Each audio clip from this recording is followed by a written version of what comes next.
Assalamualaikum warahmatullahi wabarakatuh.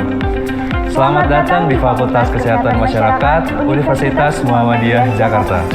Fakultas Kesehatan Masyarakat Universitas Muhammadiyah Jakarta beralamat di Jalan Kiai Haji Ahmad Dahlan, Cirende, Kecamatan Ciputat, Kota Tangerang Selatan, Provinsi Banten. Kebijakan keselamatan dan kesehatan kerja telah menjadi komitmen untuk diterapkan sebagai upaya untuk melindungi seluruh sivitas akademika, kontraktor, tamu, dan pengunjung di lingkungan Fakultas Kesehatan Masyarakat Universitas Muhammadiyah Jakarta. Sesuai peraturan perundang-undangan terkait keselamatan dan kesehatan kerja, maka kami akan memberitahukan tentang prosedur dan rambu-rambu keselamatan dan kesehatan kerja yang wajib Anda ketahui selama berada di lingkungan Fakultas Kesehatan Masyarakat Universitas Muhammadiyah Jakarta, yaitu dilarang merokok, buanglah sampah pada tempatnya, dilarang mengkonsumsi minuman keras dan obat-obatan terlarang, dan dilarang membawa senjata tajam dan senjata api. Gedung Fakultas Kesehatan Masyarakat Universitas Muhammadiyah Jakarta terdiri dari 5 lantai. Gerbang utama berada di area depan gedung sebagai akses keluar masuk sivitas akademika, kontraktor, tamu, dan pengunjung. Gedung Fakultas Kesehatan Masyarakat Universitas Muhammadiyah Jakarta dilengkapi dengan fasilitas dan peralatan seperti kotak P3K, apar, hidran, tangga, pintu darurat, dan titik kumpul. Gedung Fakultas Kesehatan Masyarakat Universitas Muhammadiyah Jakarta juga dilengkapi dengan lift, lampu darurat, heat detector, sprinkle, dan smoke detector. Anda wajib mengetahui letak pintu utama, letak pintu darurat, dan jalur evakuasi menuju ke titik kumpul. Pintu utama berada di bagian depan gedung. Pintu darurat berada di bagian belakang gedung. Dan titik kumpul berada di sisi kiri halaman di depan gedung. Jika terjadi keadaan darurat, maka sirine tanda bahaya akan diaktifkan.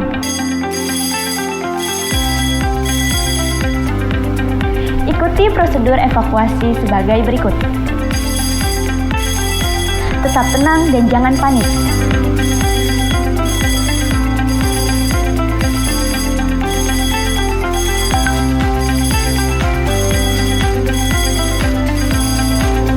Dilarang menggunakan lift. Lepas sepatu bertumit tinggi.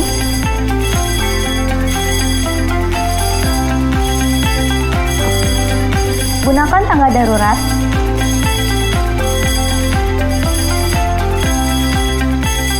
Dan pegang handrail.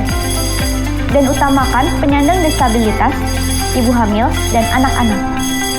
Jika terjadi gempa bumi, berlindunglah di bawah meja atau kolong yang dianggap kuat hingga guncangan berhenti.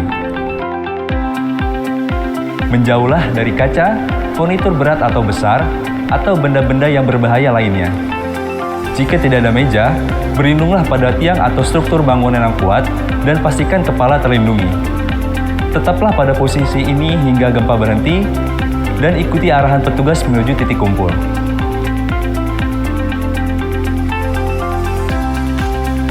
Perlu kami informasikan bahwa hari ini tidak ada simulasi atau latihan tanggap darurat, sehingga apabila mendengar bunyi sirene atau instruksi evakuasi, maka itu adalah keadaan darurat yang sebenarnya. Semua standar keselamatan dan evakuasi dalam keadaan darurat yang ada di Gedung Fakultas Kesehatan Masyarakat Universitas Muhammadiyah Jakarta telah mengikuti peraturan perundang-undangan yang berlaku. Fakultas Kesehatan Masyarakat Universitas Muhammadiyah Jakarta bersama sivitas akademika senantiasa mengutamakan keselamatan dan kesehatan kerja dalam setiap aktivitasnya. Terima kasih atas perhatian Anda.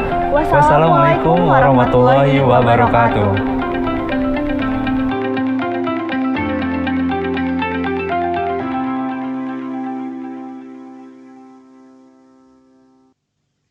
Perkenalkan Perkenalkan, nama saya Fatia Zahra Haula. Saya dari Fakultas Kesehatan Masyarakat Universitas Muhammadiyah Jakarta, angkatan 2018. Perkenalkan, nama saya Syamsul Rizal Zikri Sayuti.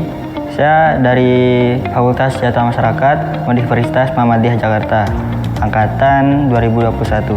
Pertama kali saya mengikuti pencak silat yaitu tapak suci. Saya telah mengikuti tapak suci sejak SMP.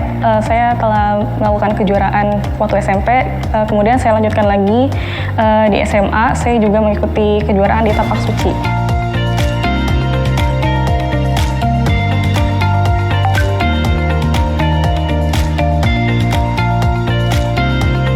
Kalau untuk Pancasilat saya udah ikut semenjak dari SMA gitu. Tanding-tanding, kejuaraan udah sering ikut dari SMA seperti itu. Saya masuk FKM pertama karena saya suka tentang kesehatan, apalagi tentang gizi. Karena di FKM ini ada jurusan gizi. Setelah itu karena di Universitas Muhammadiyah ini ada tapak sucinya, jadi saya dapat melanjutkan apa yang saya sukai. Kenapa saya masuk kesehatan masyarakat? Saya juga sebenarnya suka gitu akan dunia kesehatan karena di SMA juga pernah PMR juga seperti itu. Nah kebetulan juga di sini ada silat atau tapak suci seperti itu. Makanya saya lanjutkan karir saya waktu SMA waktu itu di universitas ini. Tidak terganggu sama sekali karena waktu latihan dan perkuliahan itu sudah ada waktunya masing-masing, sudah diprioritaskan. Kalau untuk ganggu kuliah sih sebenarnya enggak ya. Kuliah sendiri juga dari pagi sampai siang mungkin. Nah untuk jadwal latihan silat itu sore, kadang malam juga ada. Soalnya hari Sabtu itu dari pagi sampai siang. Dari pihak tapaksucinya juga dia menyesuaikan jadwal mahasiswa sama jadwal latihan gitu. Jadi ya mungkin nggak terganggu sih kalau menurut saya. Karena saya telah mengikuti tapak suci sejak 2018, maka saya dipilih menjadi tim anggota untuk melakukan pertandingan di Pakubumi Championship. Untuk informasi sebenarnya 3 bulan hamil sebelum lomba itu udah dikabarin. Nah makanya saya coba ikut lah, mumpung saya juga mahasiswa baru kan, baru masuk. Saya juga mencari pengalaman di dunia silat. Alhamdulillah kemarin juara 1, medali emas. Terus juga kampus ini UMJ juga juara umum gitu. Alhamdulillah saya mendapatkan juara 1 di kelas D Putri.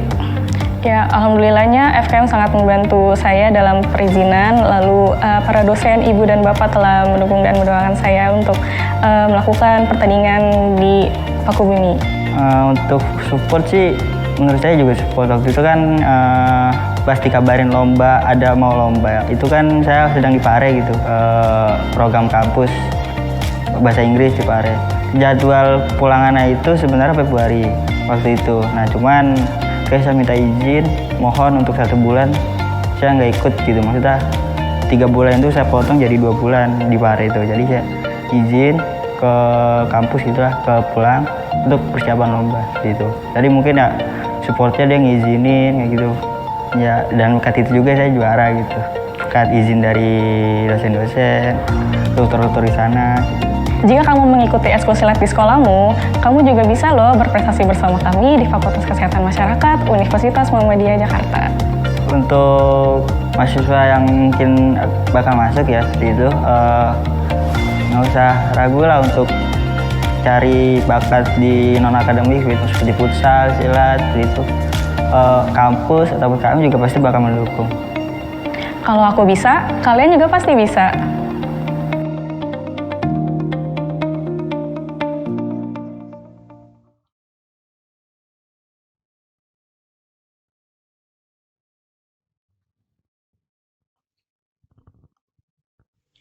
Please pay attention. We need to convey to the esteemed audience that the event will start soon. Before start the event, I would like to read some of the participants' rules during the event.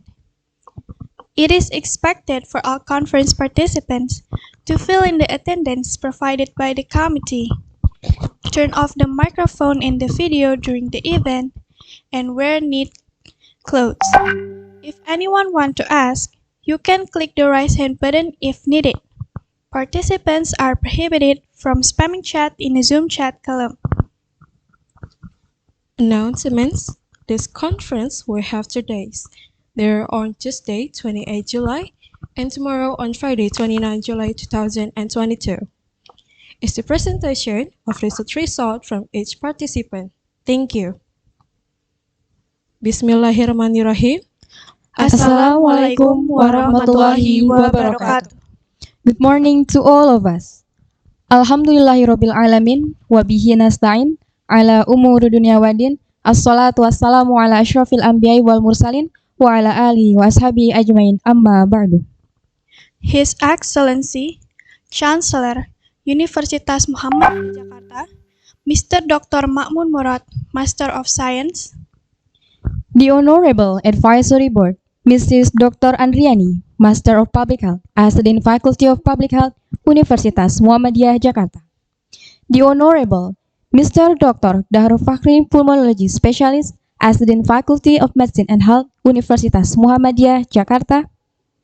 The Honorable Professor Dr. Haji Arif Sumantri, Bachelor and Master of Public Health, as the President of Indonesian Association of Environment Health Expert.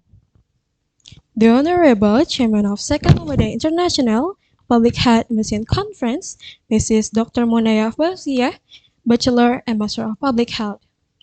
the Honorable First Session Speaker of Public Health and Medicine Conference, Mr. Professor Aokita Kenobu from Chiba University, Japan, the Honorable Professor Dr. Juliana Jalaluddin from Putra Malaysia University, and the Honorable Professor Dr. Datu Buyung Agus Dinata from Arizona State University. The Honorable Second Session Speaker of Public Health and Medicine Conference, Professor Dr. Arozak Toha from Universitas Muhammadiyah Jakarta.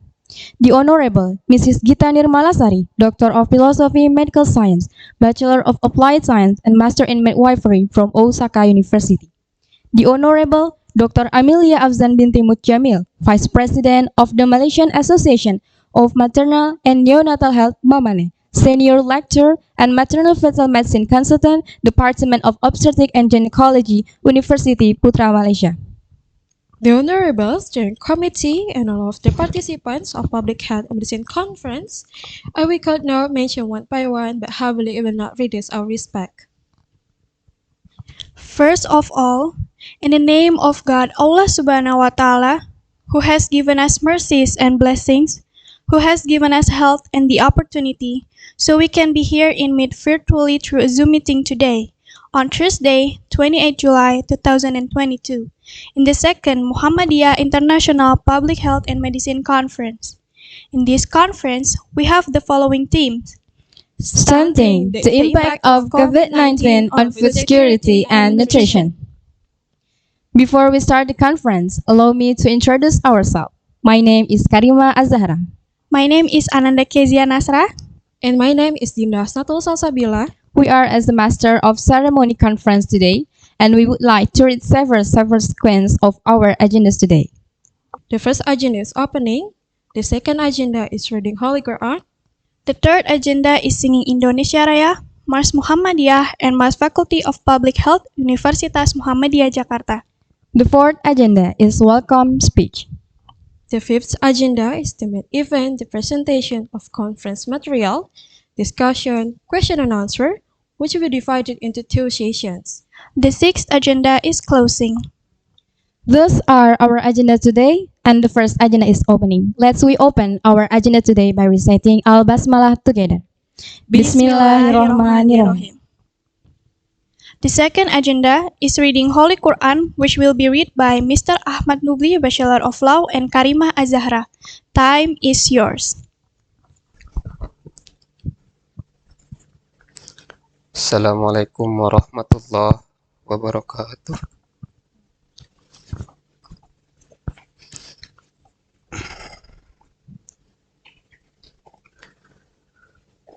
أعوذ بالله من الشيطان الرجيم.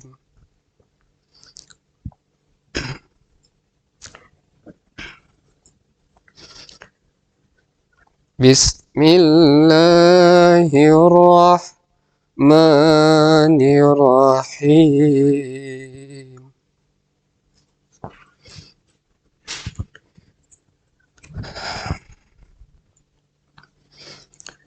يا أيها الذين آمنوا إذا قيل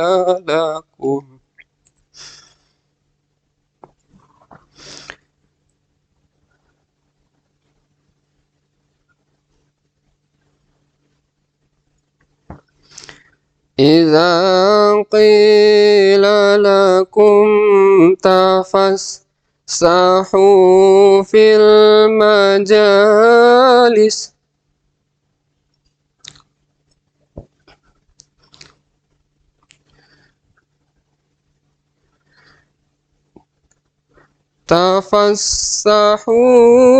المجالس فافسحوا يفسح الله لكم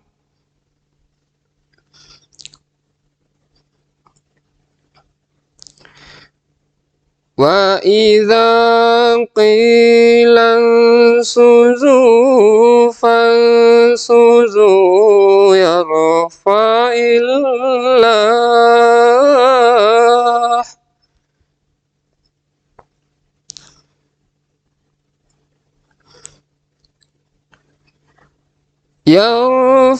الله الذين آمنوا منكم والذين أوتوا العلم درجات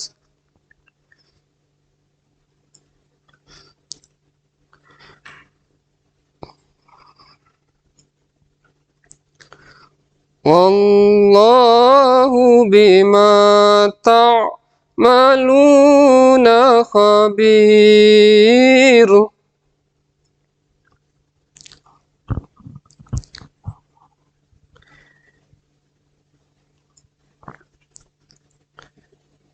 يا أيها الذين آمنوا إذا نجيتم الرسول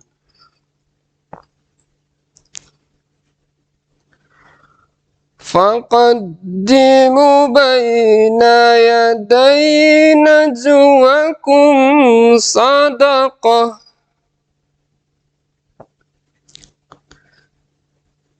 ذلك خير لكم وأطهر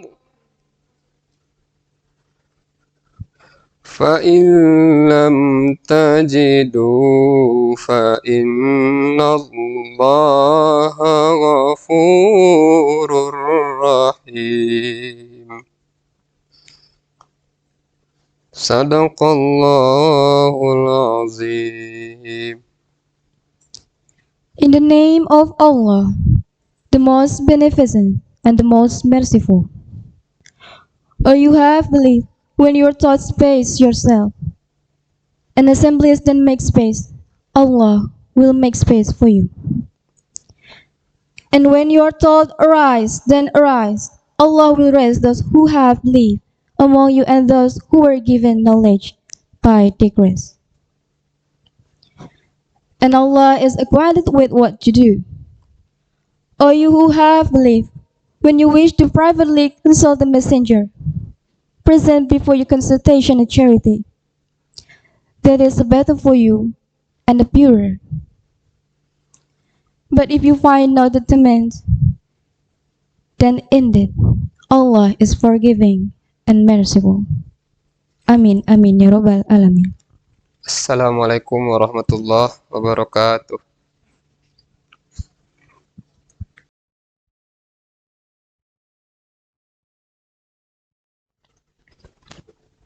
Thank you for Mr. Ahmad Nubli, Bachelor of Law, and Karima Azahra, who has read the holy verses of Quran. Hopefully, those who read and listen get a blessing and a reward.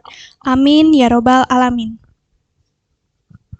For the third agenda is singing Indonesia Raya, Mars Muhammadiyah, and Mars Faculty of Public Health, Universitas Muhammadiyah Jakarta, Ladies and gentlemen are expected to stand up and turn on the audio and video for sing a song together.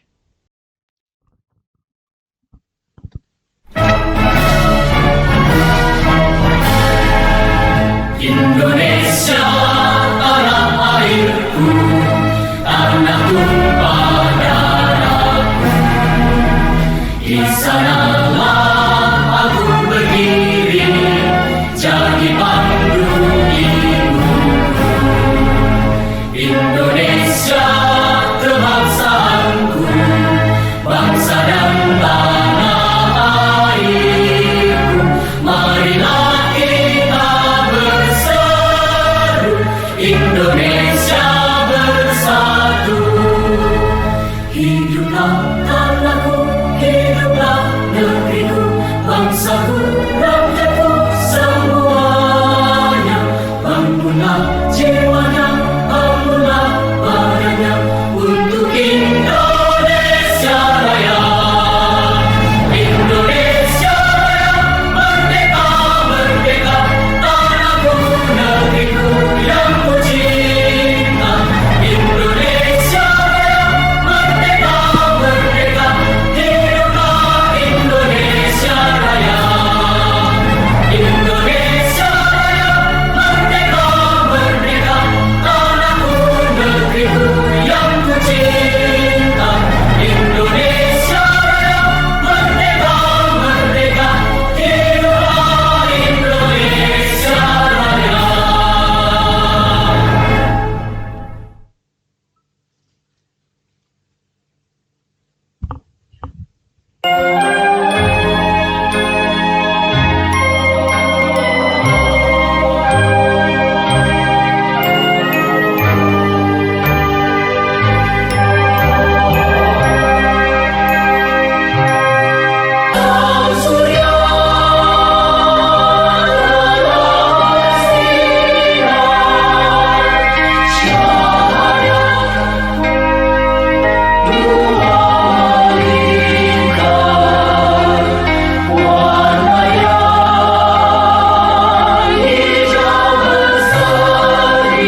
Ladies and gentlemen, are welcome to sit back. Thank you. The next agenda is welcome to speech. For the first speech is from Chancellor of Universitas Muhammadiyah Jakarta, Mr. Dr. Makmun Murad, Master of Science. Time is yours.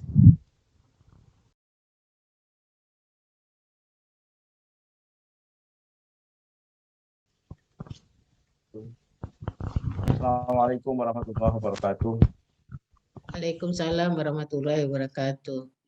Alhamdulillah, salatu wassalamu ala rasulillah, Nabiina Muhammad ibn Abdillah, wa ala alihi wa sahbihi wa mawala, la hawla wa la quwwata illa billah. The Honorable President of Indonesian Environmental Earth Expert Association, Profesor Dr. Haji Arif Sumantri, SKM MKes, Honorable All Speaker, Professor Aoki Takenobu from Shiba University, Professor Dr. Juliana Jalaluddin from University Putra Malaysia, Professor Datuk Buyung Agus Dinata from Arizona State University, Professor Dr. Abdul Razak Toha from University Muhammadiyah Jakarta, Dr. Amelia Afzal Ahmad Jamil, Deputy President of Malaysian Association of Maternal and Neonatal Health, Ibu Gita Nirmalasari, PhD in Medical Science from Osaka University, the Honorable Dean of Faculty of Public Health, University of Muhammadiyah Jakarta, Ibu Dr. Andriani, Dean of Faculty of Medicine and Health, Mas Dr. Muhammad Fahri, Honorable Moderators, Mbak Narila Mutia Nasir, Doctor of Philosophy, Mbak Dr. Tria Astika Enda Permata Sari, dan juga seluruh hadirin Bapak Ibu yang hadir pada kesempatan International Conference kali ini. This conference has become an annual event, and this year is the second year this conference has been held by Faculty of Public Health, University of Muhammadiyah Jakarta in collaboration with Facultas of Medicine and Health, University of Muhammadiyah Jakarta, and Indonesian Environmental Health Expert Association. Hadirin yang saya hormati, saya tentu menyambut baik pelaksanaan International Conference yang kedua ini dengan topik Stunting, the impact of COVID-19 on food security and nutrition. Tentu pada kesempatan ini izinkan saya mengucapkan terima kasih pada seluruh panitia, keluarga besar Fakultas Kesehatan Masyarakat, Fakultas Kedokteran dan Kesehatan, dan juga hadirin peserta International Conference kali ini.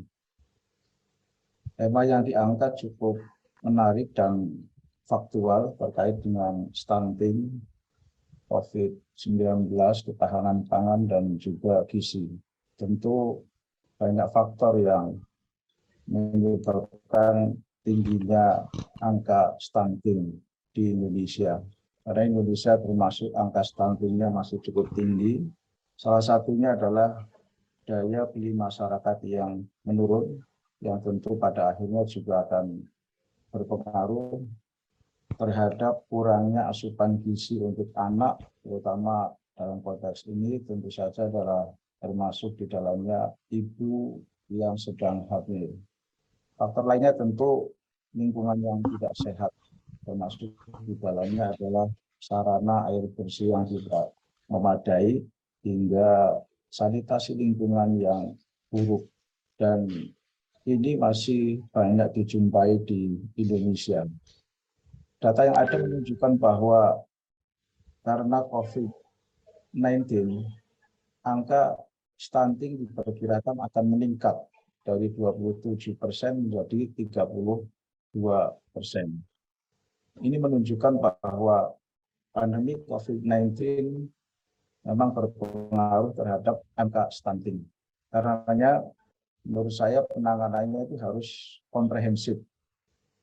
Penanganan stunting ini mesti dilakukan dengan 3 pendekatan yang bersifat holistik, yaitu pendampingan kepada para remaja yang belum menikah, kemudian juga pendampingan kepada ibu yang sedang hamil, dan tentu saja pendampingan di saat bayi lahir hingga setidaknya menginjak usia 2 tahun. Namun lebih dari itu, political will dan juga political action dari negara, dalam ini adalah pemerintah, juga perlu ada keseriusan. Perlu ada skala prioritas di dalam penanganan masalah-masalah bangsa yang ada saat ini. Dan stunting, termasuk juga di dalamnya ketahanan pangan dan gizi, harus menjadi skala prioritas bagi pemerintah atau negara di dalam menangani masalah-masalah ini. Karena bagi saya, stunting itu penting dan sangat penting bahkan untuk ditangani. Karena impact-nya bisa kemana-mana, termasuk juga terkait dengan ke depan mengenai SDM kita. Ladies and gentlemen, ketahanan pangan dan perbaikan gizi merupakan suatu kesatuan. Karena itu, jika kita itu membahas mengenai ketahanan pangan, kita juga harus membicarakan perbaikan gizi. Dan begitu juga sebaliknya. Keadaan gizi masyarakat adalah indikator utama dari ketahanan pangan. Dan ketahanan pangan nasional kerap kali menghadapi tantangan tidak saja dari dalam negeri, tapi tentu juga pengaruh global. Karena dalam konteks sistem internasional, apa yang terjadi di dunia, di belahan dunia manapun itu juga akan berpengaruh kepada kita, termasuk di Indonesia. Tantangan ketahanan pangan yang sering muncul dari dalam negeri itu terkait dengan komitmen pemerintah di dalam membangun pertanian kita, termasuk juga penyediaan lahan pertanian kita yang produktif. Sekarang hampir-hampir di Jawa, apalagi di sekitar Jabodetabek, itu lahan pertanian semakin berkurang karena diserobot oleh pembangunan perumahan yang sangat menjamur dan menyita banyak lahan pertanian.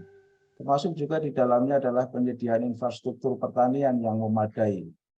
Stabilisasi harga pangan dalam negeri itu juga mesti menjadi perhatian, termasuk di dalamnya adalah distribusi pangan yang merata di seluruh wilayah Indonesia, termasuk juga menjamin sistem produksi pangan yang tahan terhadap gangguan bencana alam. Sementara kalau kita lihat dalam konteks global, tantangan ketahanan pangan diantaranya ditandai oleh perubahan iklim yang sangat drastis. Sekarang musim hujan dan musim kemarau di Indonesia itu sudah tidak menentu. Bulan Juli masih cukup banyak hujan, padahal sudah mestinya masuk di bulan kemarau. Konflik pemanfaatan global terhadap sumber daya pertanian bagi penyediaan pangan, pakan termasuk juga energi, ini juga menjadi tantangan tersendiri. Kita tahu bahwa konflik yang terjadi, katakanlah perang yang terjadi antara Rusia versus Ukraina, itu juga terkait masalah pangan dan energi. Dan ini kita sudah merasakan betul akibat dari perang yang terjadi antara Rusia dan Ukraina. Dampaknya sampai kita harga-harga pangan naik cukup drastis, termasuk juga BBM kita naik, dan ini tentu akan berdampak pada angka stunting kita. Masih sangat mungkin adalah perang nanti antara China dengan Taiwan, yang China dalam beberapa sudah memberikan ancaman-ancaman cukup serius kepada Taiwan, termasuk juga tidak bertanggung jawab ketika ketua Senat Amerika akan datang ke Taiwan, kalau terjadi apa-apa, China merasa tidak ikut bertanggung jawab. Kondisi global ini tentu akan sangat berpengaruh terhadap ketahanan pangan, terhadap angka stunting, termasuk tentu saja adalah di Indonesia. Maka menjadi penting ketika seminar dengan mengambil tema terkait dengan masalah stunting, kemudian ketahanan pangan dan gizi, itu menjadi sangat penting. Saya kira itu yang bisa kami sampaikan pada kesempatan International Conference kali ini. Terima kasih.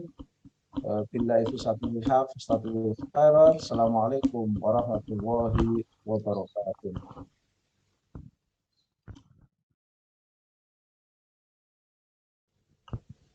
Thank you for our Mr. Dr. Ma'mun Murad, Master of Science, for the speech. Before we continue to the next speech, we will do a virtual photo sessions together. For the presenters and the committee are requested to turn on their camera. And for the operators are welcome to take documentation.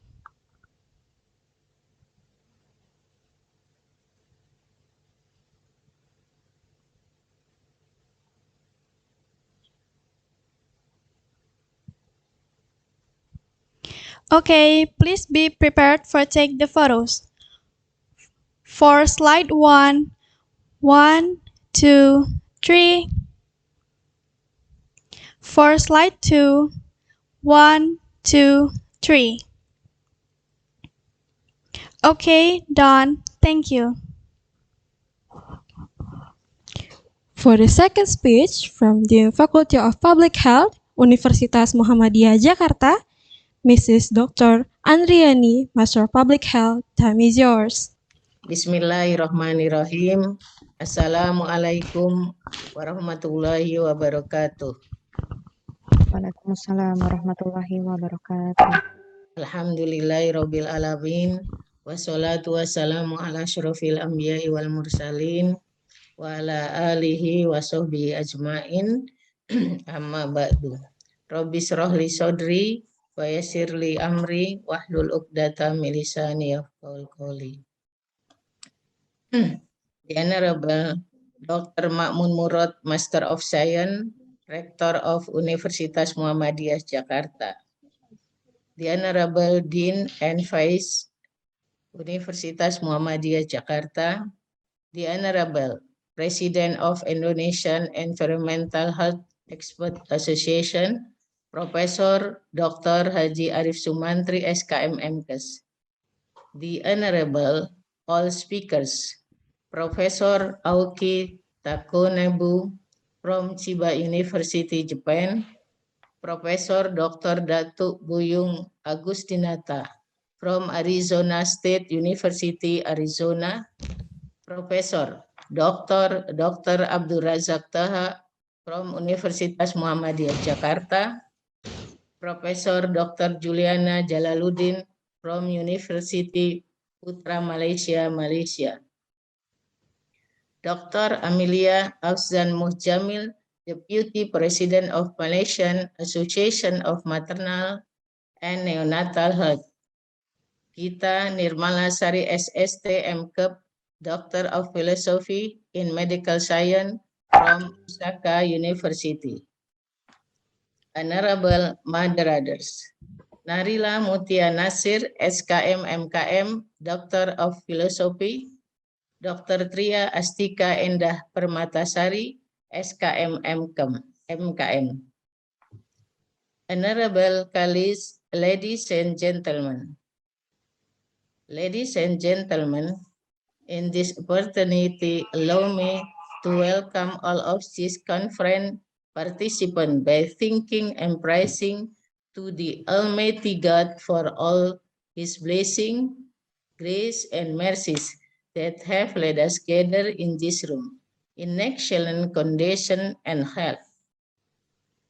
These speakers, distinguished guests, and participants of Second Muhammadiyah International Public Health and Medicine Conference by topic Stunting, the Impact of COVID-19 on Food Security and Nutrition, Faculty of Public Health, Universitas Muhammadiyah Jakarta, in collaboration with Faculty of Medicine and Health, Universitas Muhammadiyah Jakarta, and Indonesian Environmental Health Expert Association, is very pleased to host this virtual conference. Good morning and welcome. Ladies and gentlemen, the United Nations in July 2020 and that the social and economic crisis caused by the COVID-19 virus pandemic could potentially cause nearly 7 million children to be stunted due to malnutrition and consequently 180,000 children could die. Before the COVID-19, it was estimated that 47 million children under 5 experienced moderate to severe wasting and is mostly occurred in Saharan Africa and Southeast Asia.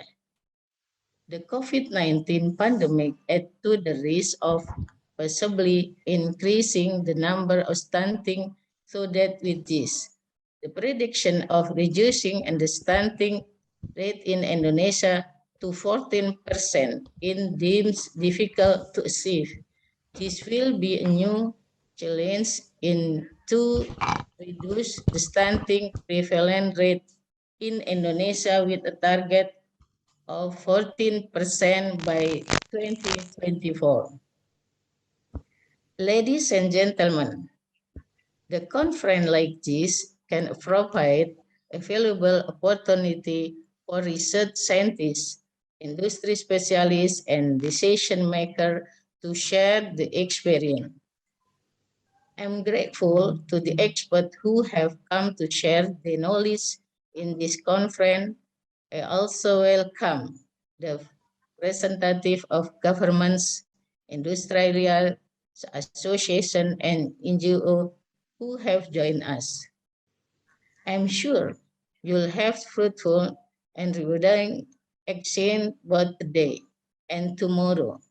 I hope we get success in this important conference, and I look forward to learning about the outcome. That's all my speech today. I hope it can be useful for all of us. Thank you for your attention. Good morning and thank you very much. Nasru minallah wa fathum qarib. Wabillahi taufiq wal hidayah.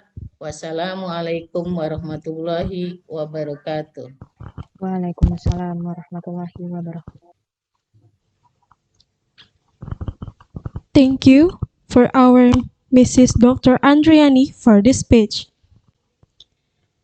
For the third speech is from the Faculty of Medicine and Health, Universitas Muhammadiyah Jakarta, Mr. Dr. Fahri, Specialist Pulmonology. Time is yours.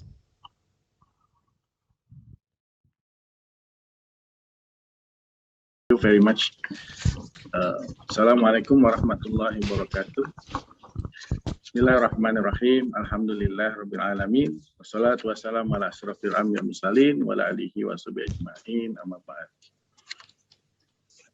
The Honorable Rector of Universitas Muhammadiyah Jakarta, Bapak Dr. Mahmud Murad, Magister of Science, the Honorable, my exceptional colleagues, all deans and vices in Universitas Muhammadiyah Jakarta, the Honorable the President of Indonesian Environmental Health Expert Association, Professor Dr. Arif Sumantri, SKM MKes, the Honorable the President of Indonesian Public Health Association of Jakarta Region, Bapak Bekuni Burman, PhD, the Honorable ingenious and brilliant speakers. First, Professor Aoki Takinobu from Shiba University, Japan. Professor Dr. Juliana Jalaluddin from University Putra, Malaysia. And Professor Dr. Datuk Buyung Agustinata from Arizona State University. And Professor Dr. Abdul Razak Taha from Universitas Muhammadiyah, Jakarta. Mrs. Dr. Amelia Afzan Mutjamil, Deputy President of Malaysian Association of Maternal and Neonatal Health. Mrs. Gita Nirmala Sari, SSTM Cup, Doctor of Philosophy in Medicine, Philosophy in Medical Science, Osaka University. And all distinguished ladies and gentlemen. Welcome to Jakarta, Indonesia. This is a great honor for us greeting you here at the second Muhammadiyah International Public Health and Medicines Conference, held by the tremendous collaboration of Faculty of Public Health and Faculty of Medicine and Health, Universitas Muhammadiyah Jakarta, as well as Indonesian Environmental Health Expert Association and Indonesian Public Health Association of Jakarta Region. Our honor is having them in this conference. Since stunting is the one of major health problem in Indonesia, we took these issues as the main topic of this conference. Along with the pandemic problem, we elaborate both issues into the main theme, which is stunting, the impact of COVID-19 and food security and nutrition. Faculty of Medicine and Health, Universitas Muhammadiyah Jakarta, which has program in medicines, midwifery, and nutrition, has been developing faculty in Indonesia. Along the rapid progress of medical technology and science, our programs now are developing specific skill in community medicines. In order to accomplish our vision, become competitive and leading faculty based on the Islamic values, we create strategic programs that would help us to produce numerous and talented health professions, doctor, midwife, nutritionists, that would help the national health program to reduce the stunting program in Indonesia.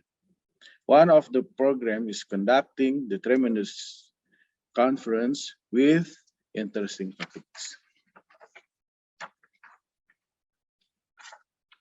As we know, that this event is the most anticipated annual conference in the field of medicine and health with world-class quality. We are very welcomed with an open heart and literally have been prepared for this event. Therefore, we do hope it will give beneficial to us later on. The main purpose of this event is seeking any possibilities to study and gain knowledge of the medicines and health, especially in current issue in health services. In addition, this conference is the effective way for our faculty to enlarging the academic capacity, research, and networking as well.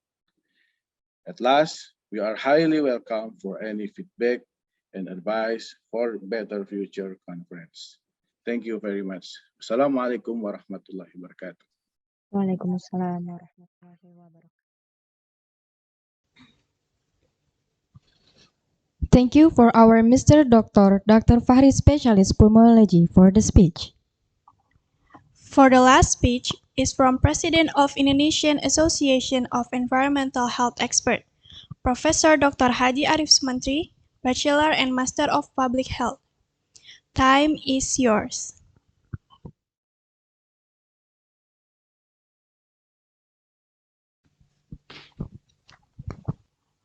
Assalamualaikum warahmatullahi wabarakatuh. Waalaikumsalam warahmatullahi Alhamdulillah ya nama alaina wa bil imani wal qariyah. Asyhadu an la ilaha illallah wahdahu la syarika lah wa asyhadu anna Muhammadan abduhu wa rasuluhu wa khairul bariyah. Praise the vision of Allah subhanahu wa ta'ala for the blessing of faith so that we can meet in an even full of glory, and of course it will mean a good blessing to the community and all mankind. On this occasion, we would like to express our appreciation and respect to the Chancellor of the University of Muhammadiyah, Jakarta, and to the Dean of the Faculty of Public Health and the Faculty of Medicine, University of Muhammadiyah, Jakarta, who have organized seminars on matters relating to a global commitment from Indonesia to become an experience that can be shared, given nationally and internationally, about the nature of history, which is called the demographic bonus to prevent stunting, wasting, and other matters related to environmental health problem from happening again. We, we respect the resource person for cooperation partners from various agencies as well as organizational leaders and the audience who listened and actively participated. And greetings from UVM, Professor Juliana, Professor Emilia, Dr. Emilia, Professor Auki Takanebu from Siba University, and Professor Datu from Arizona University. On the strategic role for Indonesia development, especially in conveying a form of academic thought in achieving the acceleration of stunting reduction in accordance with global development commitments. Dear audience, we ask the General Chairperson of the Indonesian Environmental Health Experts Association would like to express our appreciation to the Chancellor and Dean of the Faculty of Public Health and Faculty of Medicine, University of Muhammadiyah, Jakarta, and the entire academic community who have worked together to organize an event that contributes to the government in terms of overcoming Asia's strategic target in the global commitment to development goals, namely the achievement of accelerated stunting reduction. The Association of Indonesian Environmental Health Experts, in synergy with the BKKBN, in terms of carrying out an effort to overcome stunting reduction prevention drought-sensitive factors related to environmental sanitation and water management, can provide a solution for families at risk of stunting. We hope that this activity can have an impact and benefit both academically, strategically, as well as provide concrete steps and welcoming 2024 for Indonesia and also international benefits. One effort that can be informed about Indonesia experience is through collaboration between professional and academic organizations, in particular welcoming a better demographic bonus in 2030, namely that stunting becomes a factor in managing welfare for the community better, as the goal of development is to improve healthy and prosperous Indonesia people in harmony with the goals of health transformation. Transformation of human resources, the profit support for resilience and health, especially a healthy nation and a strong and sovereign states. Thank you. and we wish you success in organizing this event. Wallahu muwafiq ila aqwamit thoriq, billahi fi sabilil haq, fastabiul khairat. Wassalamualaikum warahmatullahi wabarakatuh. Waalaikumsalam warahmatullahi wabarakatuh.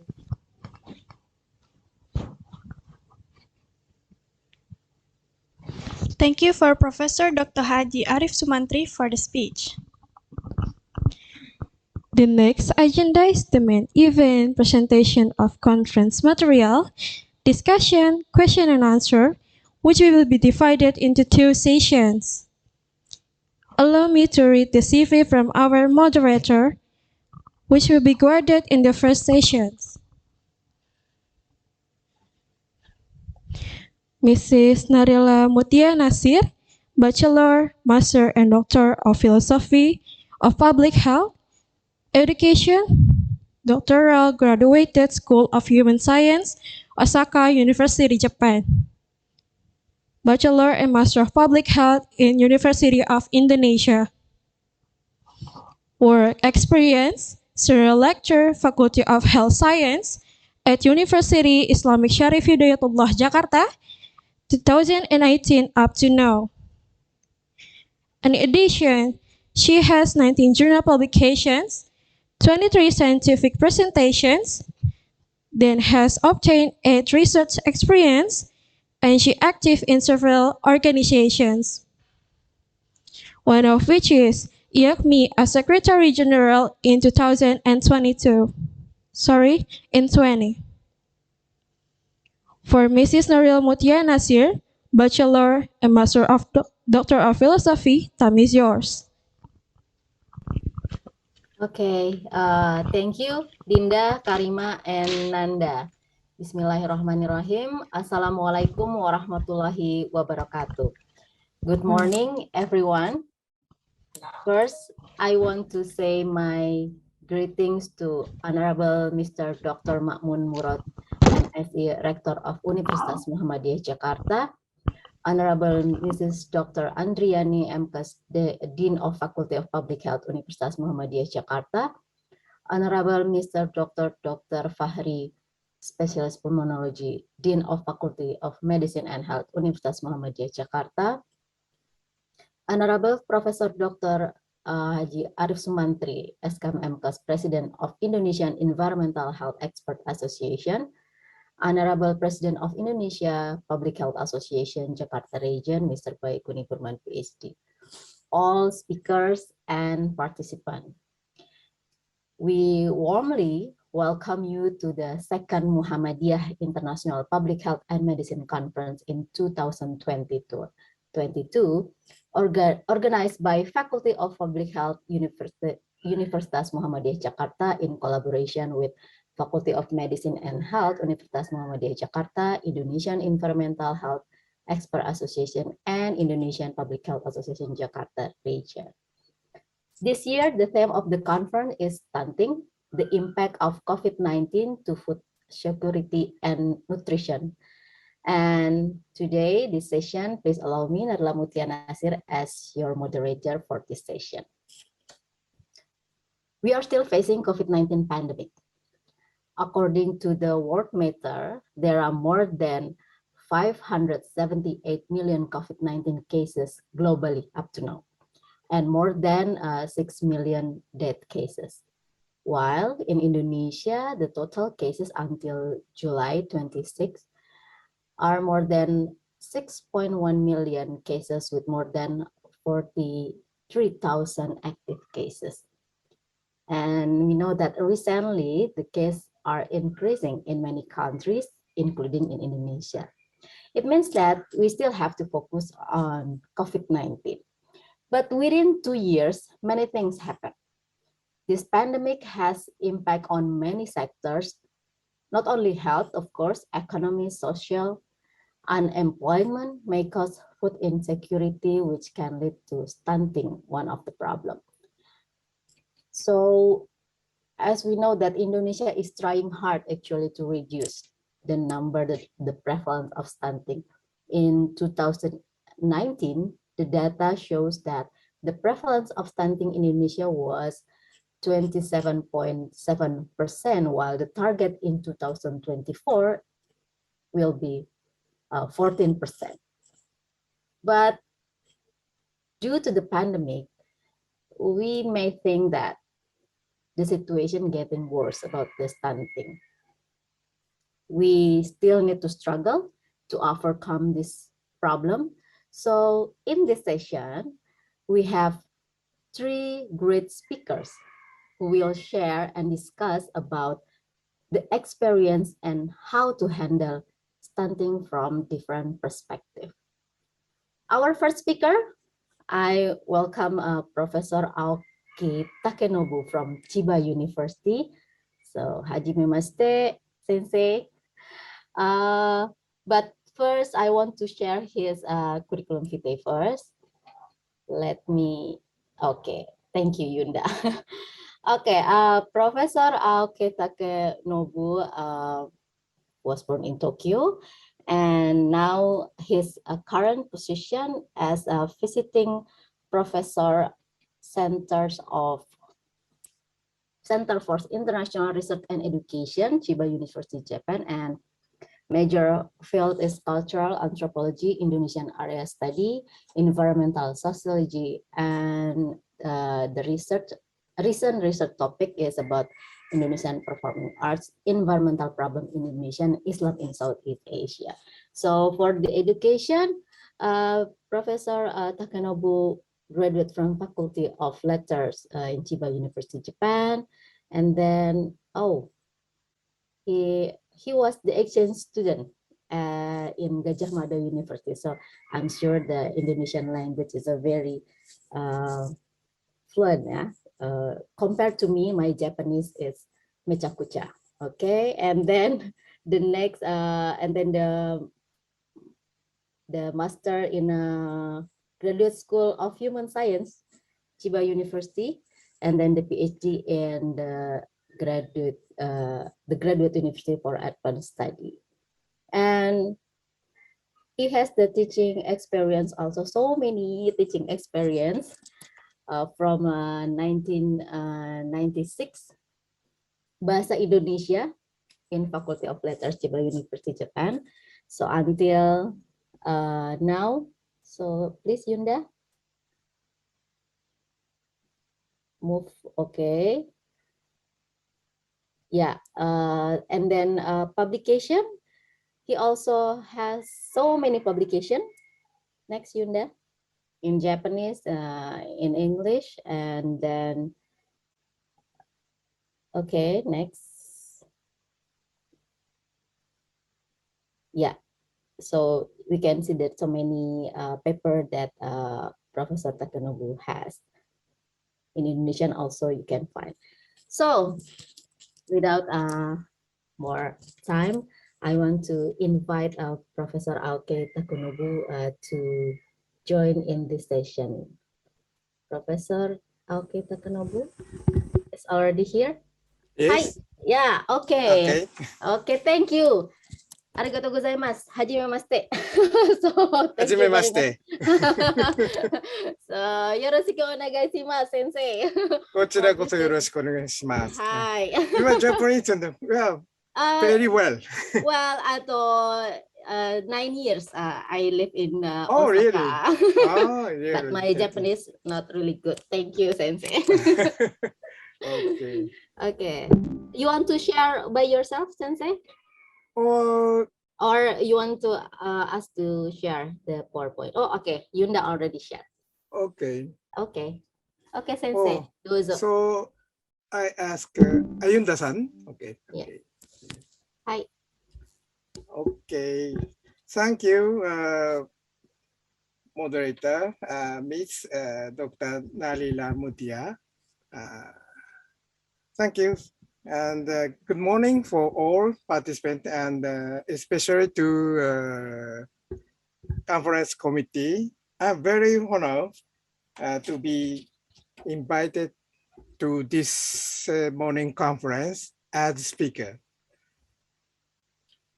My name is Aoki. I am cultural anthropologist, mainly field study in Indonesian. And my major field is subject of my studies is environment issues and Islam and social development. And also now I focus to the social development relationship between social development and religion. So today my title of my presentation is Foresting the Spirits of Healthy Living by Working Together in Japanese, Sogo Kyoroku, to help reduce stunting. Subtitle is a preliminary study on Japanese cases. So next, please.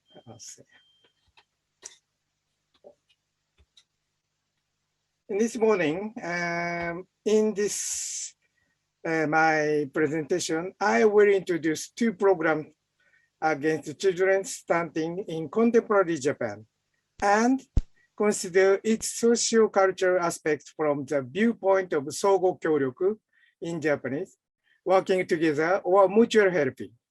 Then I would like to compare with Indonesian cases. Okay, next please. In general, we consider that stunting matters to only developing countries.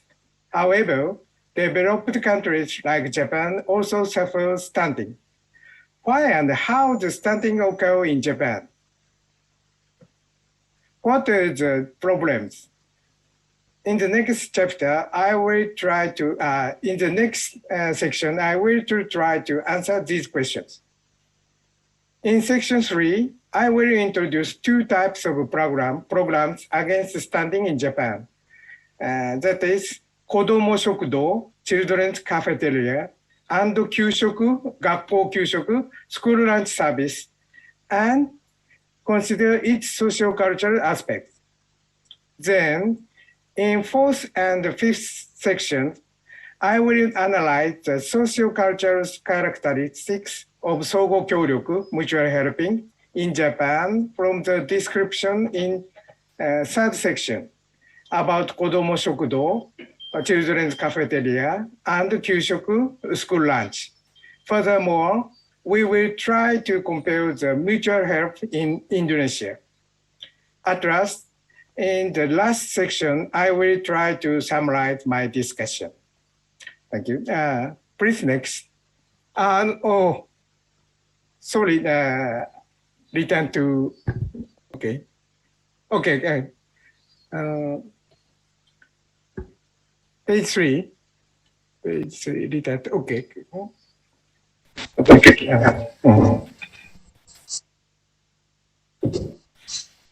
Stunting is caused by poverty. So the reason why there is stunting in Japan is that there is poverty in Japan.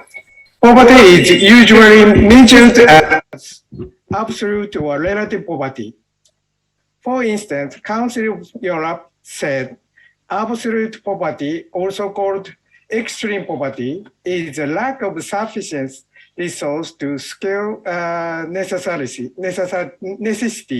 including safe drinking water, food, or sanitation.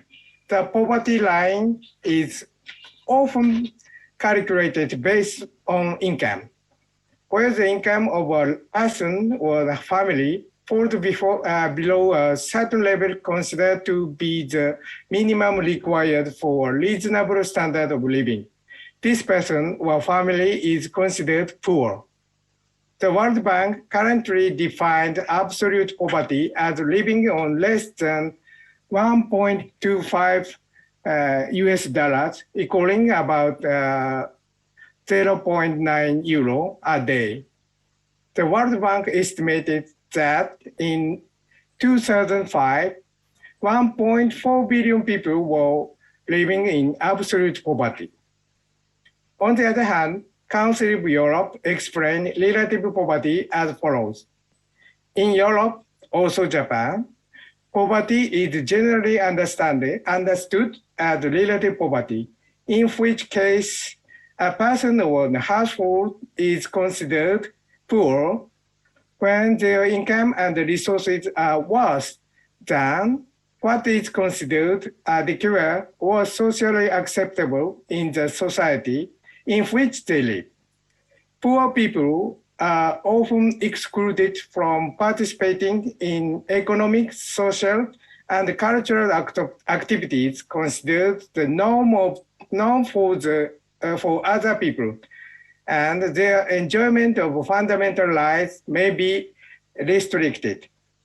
The fact that European countries tend to refer to relative poverty, they should, when discussing poverty, does not mean that no people live in absolute poverty in these societies, including Japan. For example, 25% of children live in absolute poverty in Southern East Europe and the Commonwealth of Independent States. Following the comprehensive survey of living conditions by the Ministry of Health and Labor, Japan, they define relative poverty as when households receive 50% less than average household. 2018, the average household income was 1,270,000 a year. There are 15.4% of households in Japan living in relative poverty. The Ministry of Health, Labor, and Welfare Japan reports so. These households, especially children, possibly suffer stunting or food insecurity. So now return to page 4. Page 4, return. Kembali ke halaman 4. Okay, thank you. According to Abe, a leading researcher on poverty in Japan, there are 3 significant characteristics of poverty in Japan. First, more than anything, family structure determines the living standard of an individual, especially women. Family is the biggest provider of a safety net in Japan. Public social protection schemes are based on the assumption that everyone is supported by family first. However, family in Japan has been changing rapidly. Families in Japan are undergoing significant and rapid change. For example, nuclear families are becoming more common, the birth rate is declining, and the number of single-parent households is increasing. As a result of these family changes, more and more people find it difficult to receive support from their families, and relative poverty is on the rise. The second characteristic of poverty in Japan is employment is not a problem, but working poor is. The labor market has become polarized, and the number of non-regular workers has increased in Japan. Non-regular workers do not have access to social security, health insurance, or pension, labor union, or unemployment insurance coverage, and their wages are lower than those of regular employees. As a result, many non-regular workers are in relative poverty and are called the working poor in Japan because they are poor even if they are working. The third characteristic of poverty in Japan, government plays a minimal role in alleviating poverty. The government, Japanese government has mainly adopted neoliberal policies. It has aimed for smaller government, reduced social security spending, liberalized the labor market, and expanded non-regular employment as a result. Next page, please. Thank you. Now, I introduce the history of stunting food insecurity after World War II in Japan. The Japanese suffered from a massive food insecurity during and after World War II and received food aid from abroad, such as the USA. But because of rapid economic recovery and development after World War II, stunting or food insecurity became a rare problem. By the 1970s, the idea was a myth that all 100 million citizens are middle class in Japan, Japanese, ichioku sochuryu, became widely accepted. According to 1975 national survey, more than 19% of respondents said that they belong to the middle class. This helped to spread the view that Japan has a relative equal society and that no one in Japan was in stunting. However, this myth of egalitarian society began to be challenged in the 90s, but the issue of poverty was slower to receive recognition. It was only in the mid-2000s that food insecurity among Japanese citizens came to be recognized as a social problem. Okay. Next page, please. This is photograph about Toshikoshi Hakemura, contract workers or non-regular work employees camp out. At the end of 2008, an NPO in Japan held an event called Toshikoshi Hakemura Contract Workers Camp Out in Hibiya Park in Tokyo, offering free hot meals to non-regular workers and employed people who were in poverty and need of food. Mass media reported this event nationwide and the significant impact to many Japanese people, just like photographs this. Okay, next please. Okay, thank you. So now, how many people are food insecurity in Japan?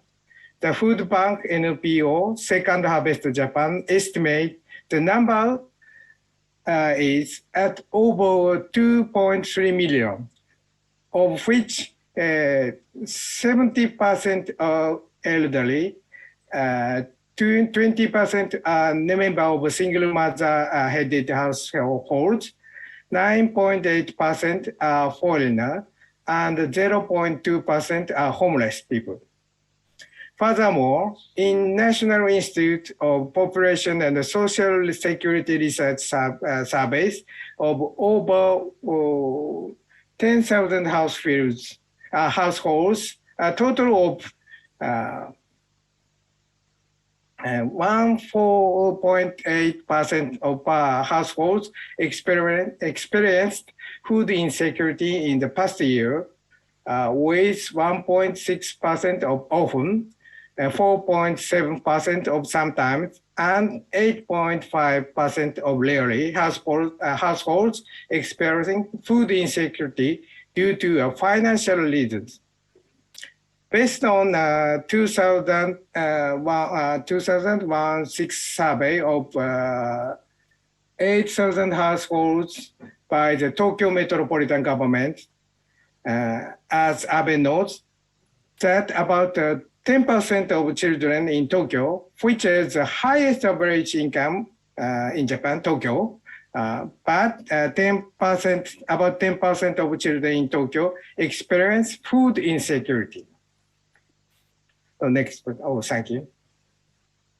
In Japan, we have 3 major food insecurity programs that play an essential role that is food banks, Kodomo Shokudo, children's cafeteria, and Kyushoku school lunch. Food bank, just like a photograph in this page, slide. Food bank collect food donation from individuals and companies and distribute them to those in need. Here, we would like to introduce the latter two Kodomo Shokudo children's cafeterias and Kyushoku school lunch. Because their main object to address children poverty and food security and seem to have characteristics uniqueness to Japan. Okay, next please, next slide please. So what is Kodomo Shokudo or children's cafeteria? The NPO or National Children's Cafeteria Support Center, Japanese named Muhammadiyah, was established in 2018, established to support local children's cafeteria networks. According to the explanation of Muhammadiyah's website, Kodomo Shokudo children's cafeteria are as follows.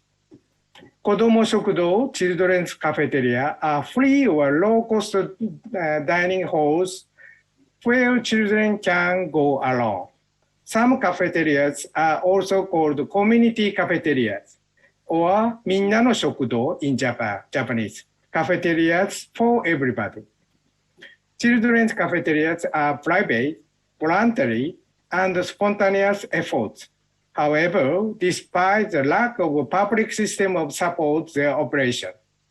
So the number of children's cafeterias continue to increase and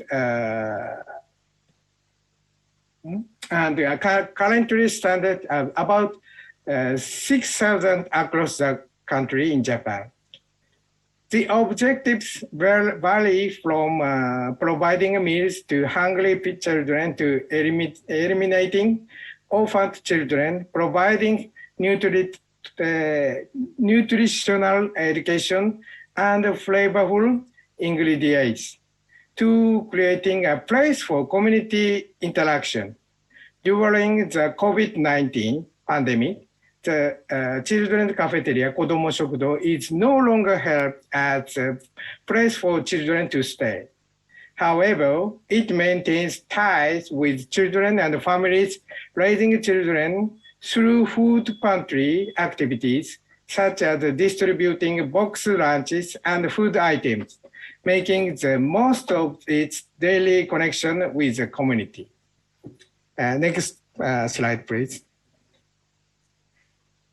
Now, we would like to see a brief history of Kodomo Shokudo or children's cafeteria based on Kimura's papers.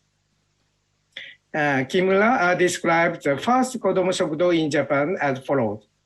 The first Kodomo Shokudo opened in Tokyo in an organic vegetable shop called Kimagure Yaoya Danda in Japanese. The owner, mother of 3 children, was a dental hygienist who quit her job to start a business delivering organic vegetables, eventually leading her to open a small shop. Attracting many neighbors, her shop became a community gathering space. She opened up a corner of the shelf for children to come and study, and the volunteers began to go to tutor the children as well. One day, she was shocked when she heard from a school principal that some children will depend on school lunches, Kyushoku, for sufficient nutrition. They would return to school sooner after break.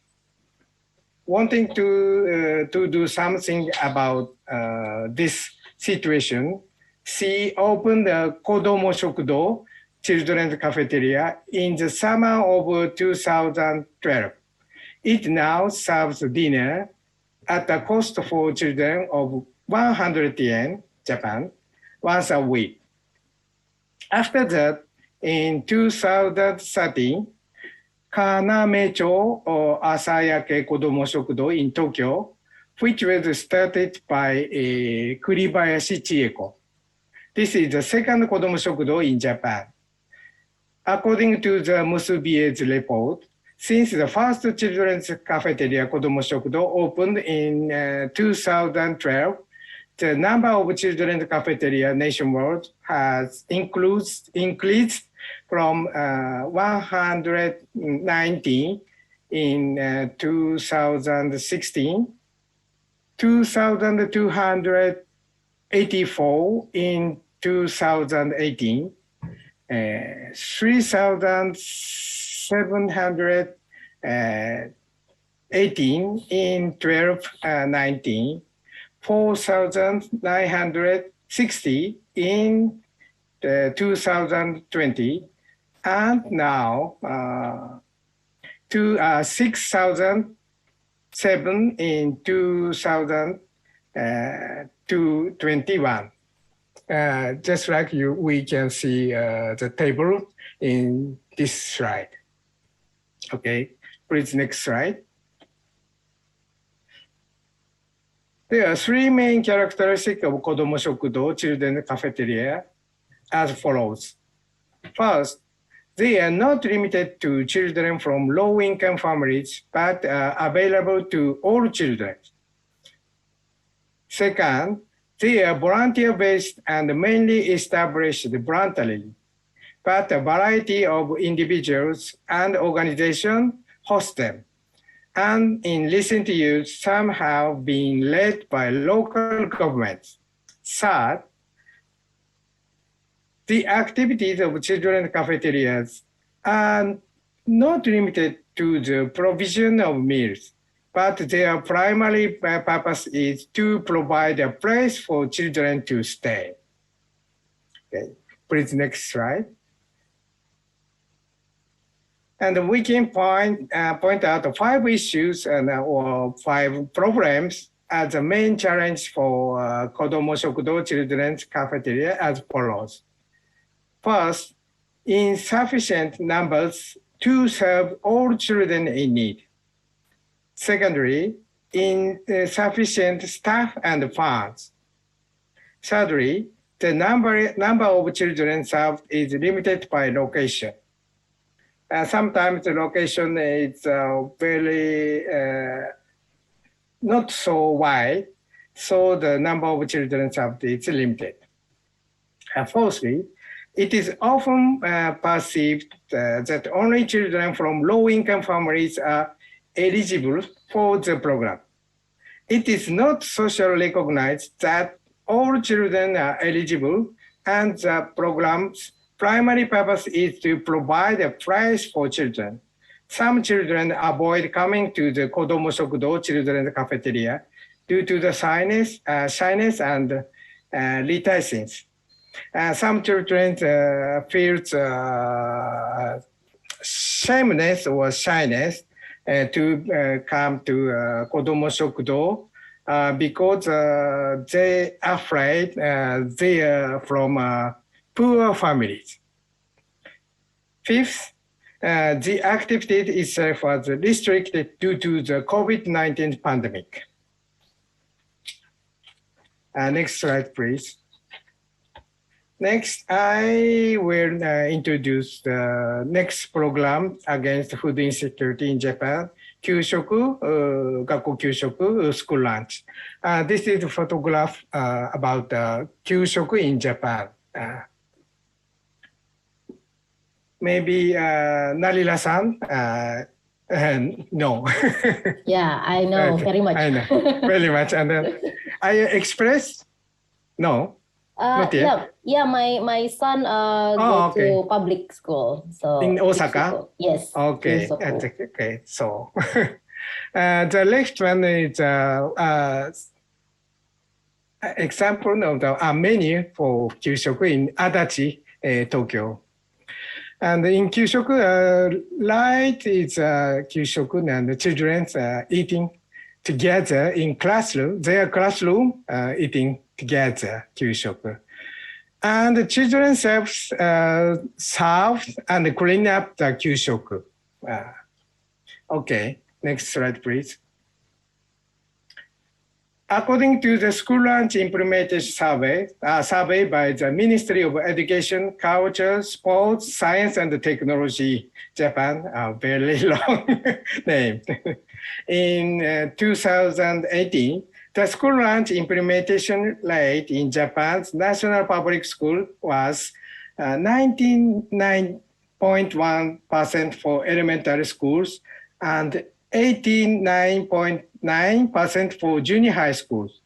The national average cost of a school lunch is 2,343 yen at elementary schools and 4,941 yen at the junior high schools.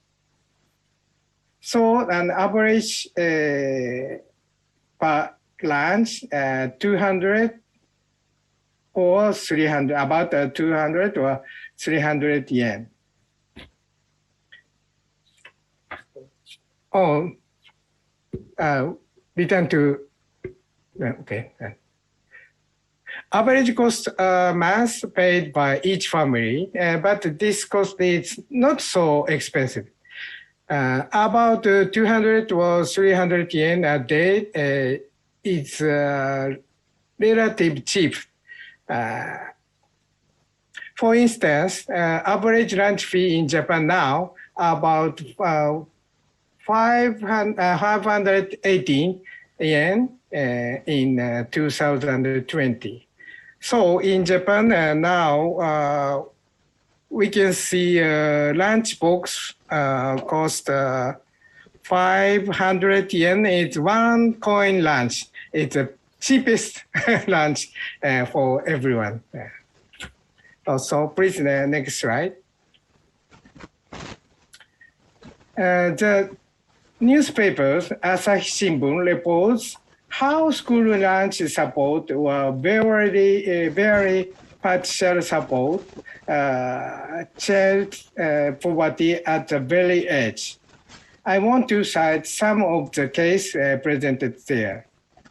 Case one, a friend of mine who is an elementary school teacher told me that there are 6 kids in her class who strive themselves on school lunch.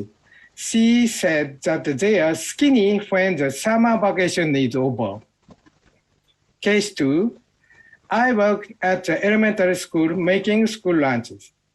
A child came to school without breakfast, ate only sweet bread for supper, and school lunch was his only proper meal. Even today, many families for whom school lunch is the only quality job. Next slide, please. Now, we see history of Kyushoku school lunch in Japan. According to Fujiwara's studies about the history of Kyushoku school lunch, the history of school lunch in Japan is as follows. In the Edo period, lunch had served at Nishinkan, a school for the eyes domain. In 2006, some consider this to be the beginning of school lunch in Japan. In Meiji era, the school system was introduced in 1872, and the universal school began for citizens. 1900 saw the introduction of compulsory elementary school education, free of charge.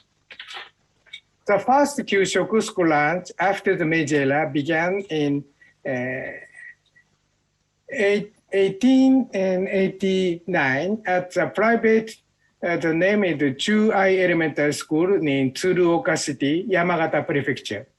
It's just like a photograph in above. just an onigiri, rice ball, and sake. Sake in English, what is sake? And just Salmon. like Salmon. Okay, salmon, salmon, salmon, and some pickles. Only these. Okay, we speak. Elementary school. The Chuai Elementary School is a private school. Okay, a private school. In public schools, Kyushoku school lunch with bread began in 1990 at elementary school under the jurisdiction of the Tokyo Metropolitan Government.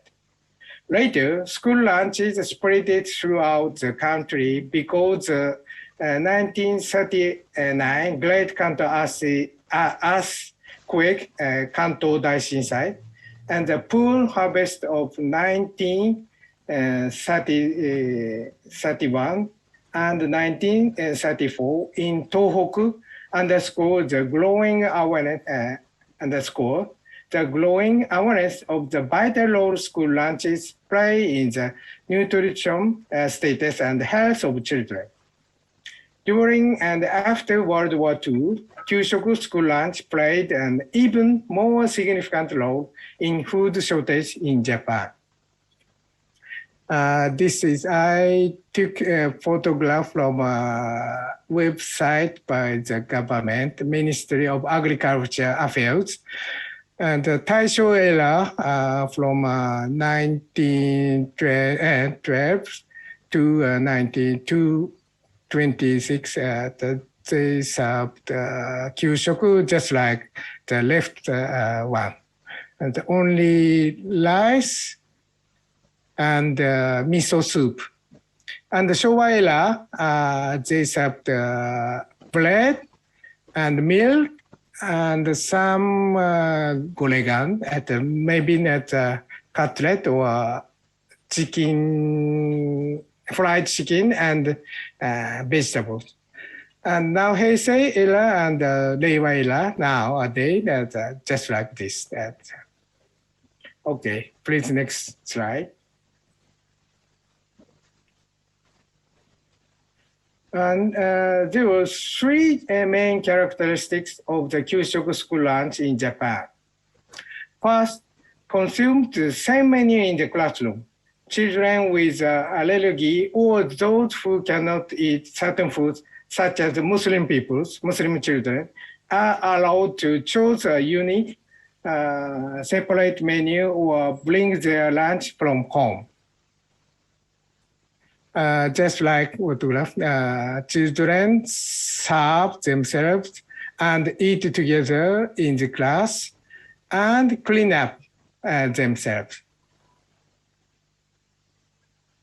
Of course, cooking is done by professional staffs. Next slide, please. Secondly, the principle of not important the stigma of home poverty on children has been maintained. In the early years, only poor children were given school lunches, Kyushoku. However, the school did its utmost to ensure this was not revealed, which would have damaged the children's self-esteem. Eventually, all children were served. Now, thirdly, there is an emphasis on regional produce so that the children can learn about the regional culinary culture and its farmers can benefit. Just like a photograph, this is a Kyushoku school lunch in Adachi. I live in Adachi, Tokyo. They sometimes oftenly using the regional product. For example, this is komatsuna. Komatsuna is a Japanese mustard spinach. And in Adachi, there are many farmers produce products, cultivate komatsuna, Japanese mustard spinach. So this is a photograph about the farmers in Japan and Kyushoku, which food material is komatsuna from Adachi, Tokyo. Okay, next slide, please. Fourthly, menus of the mass printed in advance and sent home with the children, including a daily breakdown of the ingredients and the calories and the benefit of the food. Just I take an example from Adachi also. This is Adachi Ayase Elementary Schools, 4 table Kyushoku for March in 2021, last year. The left column is date, and they serve the milk, and they serve the bread or rice, and the side dish is fat, and memo about cooking and food materials, and what the benefit of the food and the calories, and so on. So the children selves and their parents can learn about the food and the nutrition. It's called in Japan shokuiku in Japan, and food education or education for food. So now, please, next slide. However, we have we in Japan face 2 significant challenges for Kyushoku school lunches. First, neoliberal policies continue to reduce public spending on school lunches, Kyushoku. As a result, it is not only challenging to expand and improve school lunch programs, but it is also becoming increasingly difficult to maintain them. Second, the boundary between whether a school lunch is simply lunch or a part of education is blurred. It is necessary to reaffirm the necessity of school lunch as an educational experience. For example, school lunch should be placed at the center of shokuiku, or food education, which has been the focus of much attention in Japan in recent years, just like kondateho or table for Kyushoku. So please, next slide. Now, I will discuss and analyze this from these Japanese cases about commons welfare and sogo kyoryoku to reduce stunting or food insecurity. Japanese sociologist Ueno Chizuko classified the sectors responsible for care into 4 categories, just like figures in this slide. First, there are 2 major sectors, the public sector and the private sector. The former public sector divided into common civil sector and the public state government sector. And the latter, the private sector divided into private or family sector and the market sector. In Japan, the private family sector has played an essential role in jijo, or in Japanese, self-help.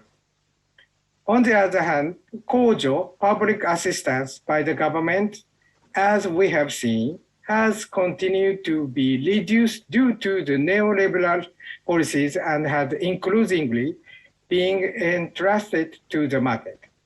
However, this situation is insufficient to solve real social problems, and the importance of the common civil sector or kyojo, cooperative assistance, has been attracted attention.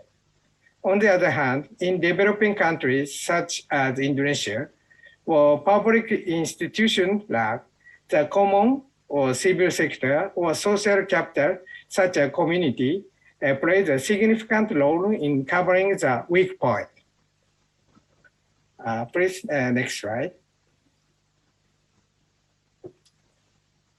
However, according to the 2020 Global Helping People Index by ranking published by the UK United Kingdom-based Charity Aid Foundation, Japan ranked, unfortunately, Japan ranks last out of the 114 countries, just like this slide. The index is based on a survey of people in countries and regions worldwide, asking them whether they helped a stranger, made a donation, or volunteered in the past month. As a result, Japan is last one, the worst country in world. By contrast, Indonesia is number one in the ranking. Next slide, please. The index ranking indicates one of the reasons volunteerism is less active in Japan than in other countries, and for volunteer-based activities such as children cafeterias. While including they are still insufficient as a whole, partly due to the weakness of Kyoto, or cooperation, mutual helping in Japan. Why mutual collaboration or mutual helping, 相互協力, Kojo, and AIDS so weak in Japan? According to Robert Beller's studies, Robert Beller is a very famous sociology of religion in America, who studied religion in Japan. During, according to Robert Beller's studies, during the Edo period, the teaching of Jodo Shinshu sect of Buddhism, such as the Jiririta doctrine of profiting both self and others, and Ho-on in Japanese, repayment for the blessing of the Buddha Amitabha. In Japanese, Amidabutsu, Amitabha. Maybe in Indonesian people, some Indonesian people have heard from the Chinese film or Chinese TV programs, Amitabha. As well as Hotoku in Japanese, the return for blessing. Philosophy, Ninomiya Sontoku, very famous thinkers in Edo period in Japan, had a significant influence among the merchants and the farmers in Japan. And these doctrines actively promote cooperation and mutual aid. But during Japanese modernization in the Meiji era and its rapidly economic growth after World War II, the country became increasingly secularized and religious values were forgotten. Religion is likely to play an essential role as a foundation of social capital, just like leading researcher about the social capital in America, Putnam said. In addition, the influence of neoliberalism since the 1980s has led to the mainstream of the theory of the self-responsibility in Japanese 自己責任 theory of 自己責任 self-responsibility. This theory and this idea is in Japanese very influential, and many maybe most of the Japanese people believe that the theory of self-responsibility in Japan.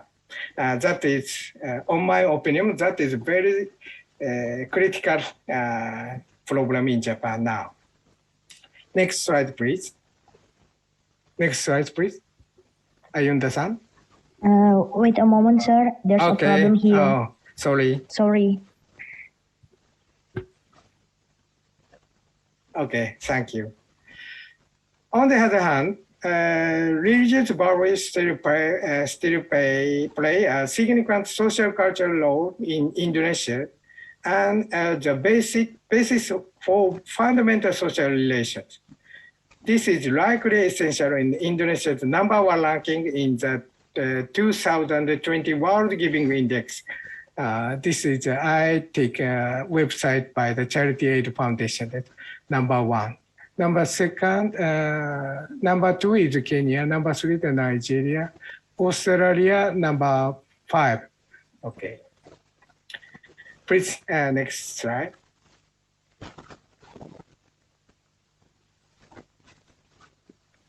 Hayami, she is a cultural anthropologist field in Thailand, said that Southeast Asia societies, including Indonesia, have the potential for connection to form where social capital is need, and there is a foundation of relations within society that can be flexibly structured.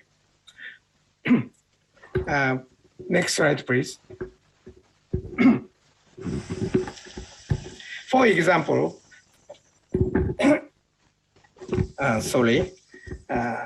Selamatan or Kunduri and Alisa in Japan, in Java, Indonesia, are the foundation of such potential relationships to promote mutual helping or work together, 相互協力, to solve social problem of local people face like food insecurity. Regarding food insecurity, the meals served at Selamatan or Kunduri provide opportunity to make up for nutritional deficiencies, which is essential for the poorest family in the community. Alisan also, we can see same functions. And it is not only the provision of such direct meals that is important.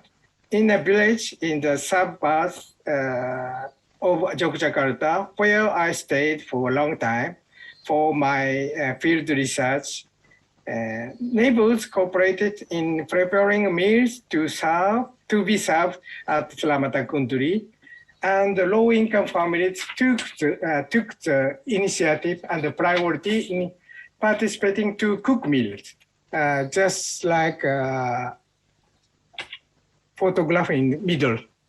The host family would prepare extra food, and those who failed with the cooking could take the surplus as compensation. We can observe the Alisan gathering also. The right side photograph is Alisan group in Sawagan village in Magelang district in Central Java. And the left side photograph in the left side is Selamatan Kunduri in Tuban. And Tuban is East Java. Okay. I take photograph. Okay. Selamatan or Kunduri and Alisan are not practicing food insecurity or poverty solution. Utilizing these existing practice is more efficient than introducing new institutions or organization. Moreover, since it is already a custom, both the donor and the recipient can participate in the program without any particular hesitation. In contrast, the lack of such existing practice and social relationship social capital in Japan has led to the establishment of the children's cafeteria, Kodomo Shokudo, in place with no infrastructure. As a result, the barriers to the participation for supporters and the recipients are not low. The numbers are far from sufficient, and the number of people participating tend to be limited. Therefore, in Japan, children's cafeteria or Kodomo Shokudo are trying to break down these barriers by making it an important object to provide a place for children, where anyone can freely participate, not limiting the target to children from low-income families. In addition, since Kyushoku school lunches are available to all children who attended public schools, they are the last significant source of food insecurity for children from low-income families without any barriers. Next slide, please. Sensei, 10 more minutes. Okay, this is a conclusion. In conclusion, I would like to summarize the discussion thus far and point out the following points. First, about 50% of families in Japan live in relative poverty, and many of them face food insecurity. The impact on children is particularly sad, and children poverty and food insecurity are currently critical social issues. Second, Kodomo Shokudo children's cafeterias have been established in various regions since 2012 to solve food insecurity for children and have played a significant role.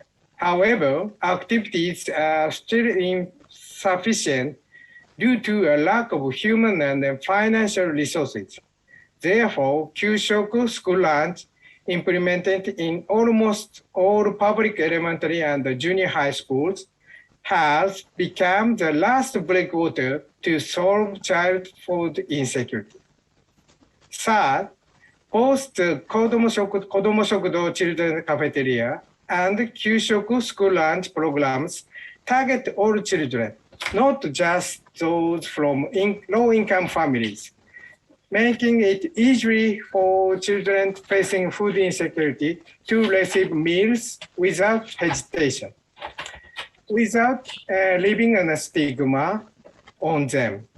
Furthermore, the Kodomo Shokudo or Children's Cafeteria seek to eliminate barriers to children's participation by staying the provision of a place for the children to stay as their primary object, rather than placing the provision of food and the forefront. Fourthly, there is an attempt to view Kyushoku school lunches not only as an opportunity to serve meals, but also as an essential part of education, called shokuiku, food education. Through Kyushoku as shokuiku, children learn about various food-related events, serve and clean up after themselves, and eat together with their teacher in the classroom, therefore fostering a social skill. Okay. And now I would like to more further comparative studies and which based on the field work on Indonesia and Japan. Next slide, please. This is the references, just like one. And if you need more information about the difference, please contact us without hesitation. And next slide, please. This is the difference continued, just like this is it. And the next slide, please. Okay, this is it. Okay. Next slide, please. Thank you very much for your attention. Terima kasih banyak perhatian semua kehadiran ya. Arigatou gozaimasu. So if you need more information or more discussion in section of question and answer, please. And after that, I welcome your contact through email to this email address. In English, also in Indonesia, also I welcome. Please, thank you and terima kasih banyak. Thank you, arigatou gozaimasu, Sensei, for your presentation. It's a very Omoshiroi, yeah. It's Oh, amazing. itashimashita. Yeah. It's very. I experienced about Kyushoku because my son and my daughter in school in Japan. But the explanation, the clear explanation I got from you now. Okay. I want to ask you now. How about you? Have you any problem?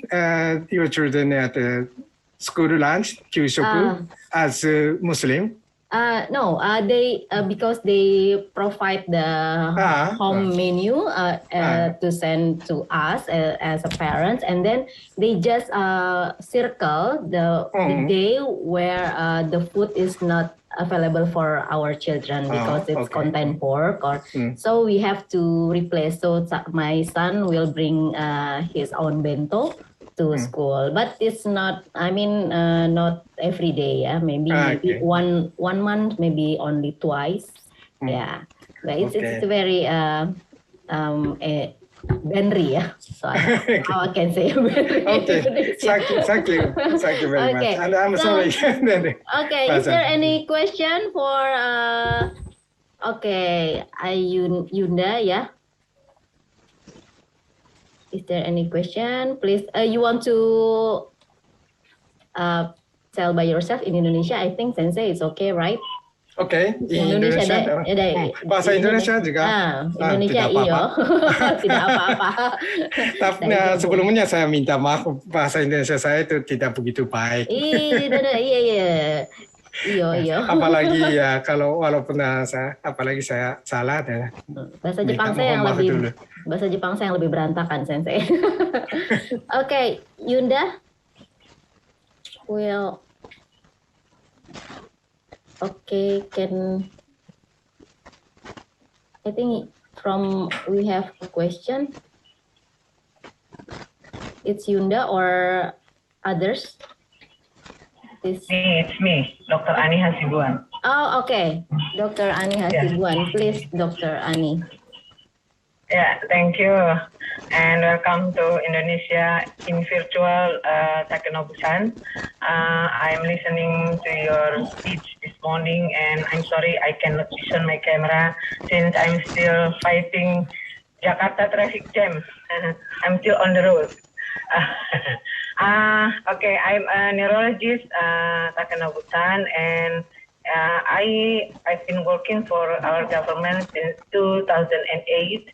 And we work also for stunting. And when I saw your presentation this morning, I think Japan already go far away from Indonesia in taking care about stunting problem, because you start your slide since I think in the year of 16 or so. So while our country at the time still not independent yet, and maybe there is no name Indonesia before at the year of 16. But in this era, maybe after 2010, in Indonesia, we are talking more about stunting, and we have 3 provinces in Indonesia now suffered from severe stunting. And they are East Nusa Tenggara, and then West Nusa Tenggara, and also Banten, and also East Java. You mentioned about Tuban before. But I think there is a huge differences between stunting in Indonesia and stunting in Japan. You mentioned in your presentation about relative property. It's a new jargon, I think. Relative property in Japan, around 15% of the population, and some of them suffering from stunting. But I was once working in the primary healthcare around 2000, and there I found stunting among family in West Java. And the most big problem is about the knowledge of the mother, how to give the right food for the babies and the children. So maybe poverty, I think it's relative, just like you said, because in Indonesia, if a family has a house with yard around the house, they can plant anything and it will grow and give them food. But the problem, as the globalization or you say neoliberalization policies comes, now people are already exposed much to what we call as industry food, not fresh food from their own yard at home. So I think in Indonesia, the most focus, I think we have to focus not about the how to give traditional food for the children. It's at school, just like you say, like what you say before, lunch program, but how to teach the mother to give the right food for the babies and the children. In the year 2001, I once applied a kind of donation to Japan for my primary healthcare in Banten, and I got that. And then we teach the mom how to provide healthy food for the babies and the children, and I think it was widely success.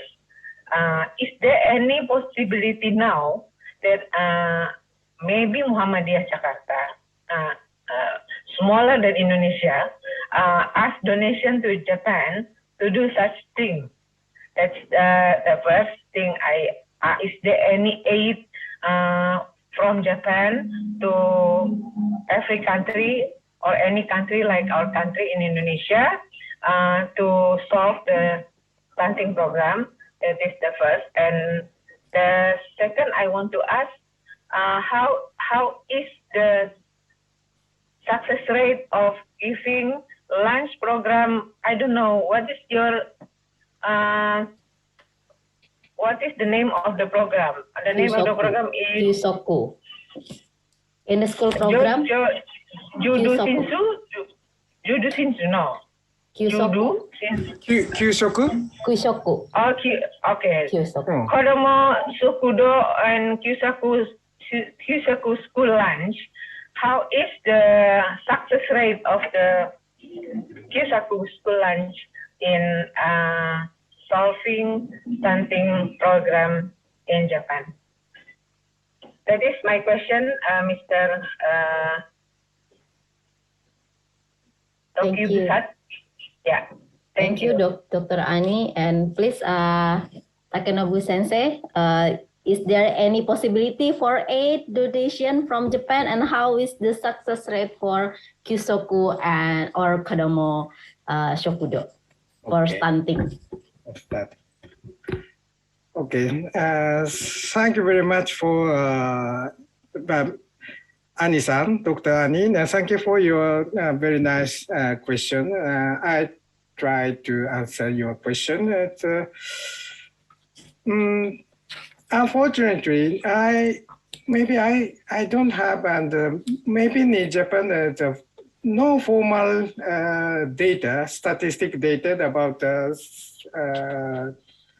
how successful the program, Kodomo Shokudo or Kodomo Shokudo Children's Cafeteria or the Kyushoku school lunch. Only data on how many schools implementation and how many Kodomo Shokudo school cafeteria we have. Just like it. But I think in Japan, just like the description on the Asahi Shimbun newspaper, there are so many children, some part of children from poor people, poor families, and someone from not so poor people, for poor family. And many children have light meat or correct meat. I can explain that. That's in special. Sometimes that's like Dr. Ni said. In Japan, also the many families and many children eat every day at industry food, like the industry food. So not many parents cooking themselves in house all the time. So children, many children, it can eat a meal that is cooked from food material, not from industry food. It's not. It's only Kyushoku school lunch. That so, in my opinion, the Kyushoku for all children in Japan is a very important role. That's I think so, and I think that one point for the Kyushoku and the Kodomo Shokudo, that important point is they who concerned this program, they now will to concentrate to the purpose is shokuiku, food education. Maybe the knowledge about food is very important.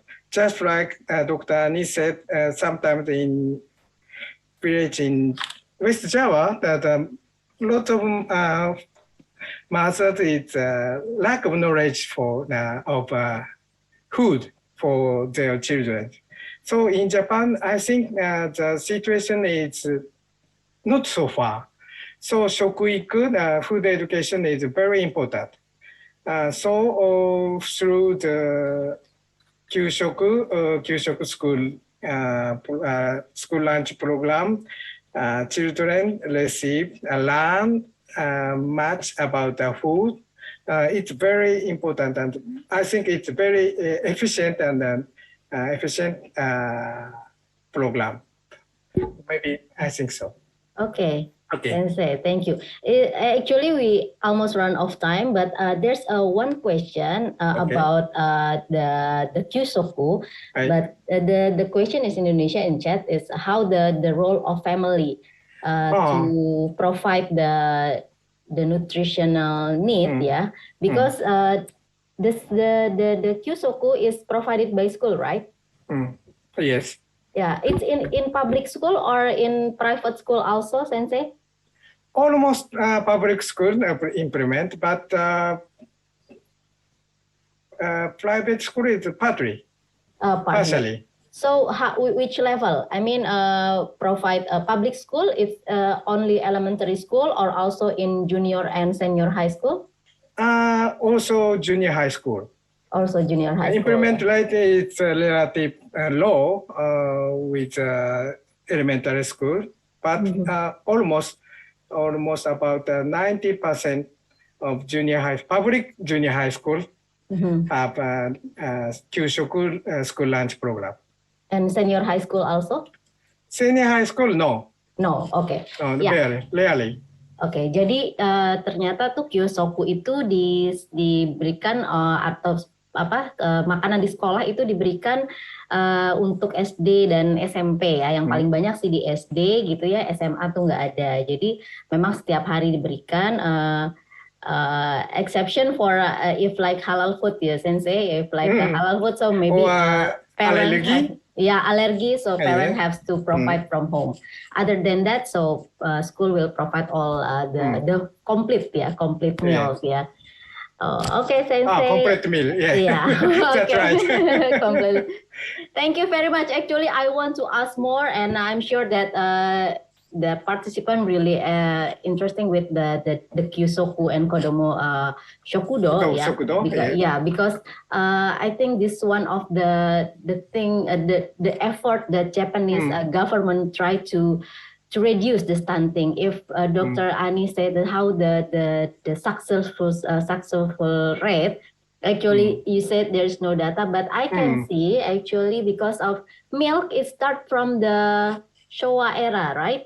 Soa era Yes. is include milk in a Kyushoku, and I think if we go to Japan and see so many Japanese and young people now very tall. So Tall and fat. yeah, so maybe it's a kind of the impact of Kyushoku also, and also in the Yeah. industry Yes, food. that's Yes, right. Sensei. Industry food. Okay, Um, I think. Thank you very much, Sensei, for your explanation, and I think now it's time for giving our appreciation to Takanobu Sensei.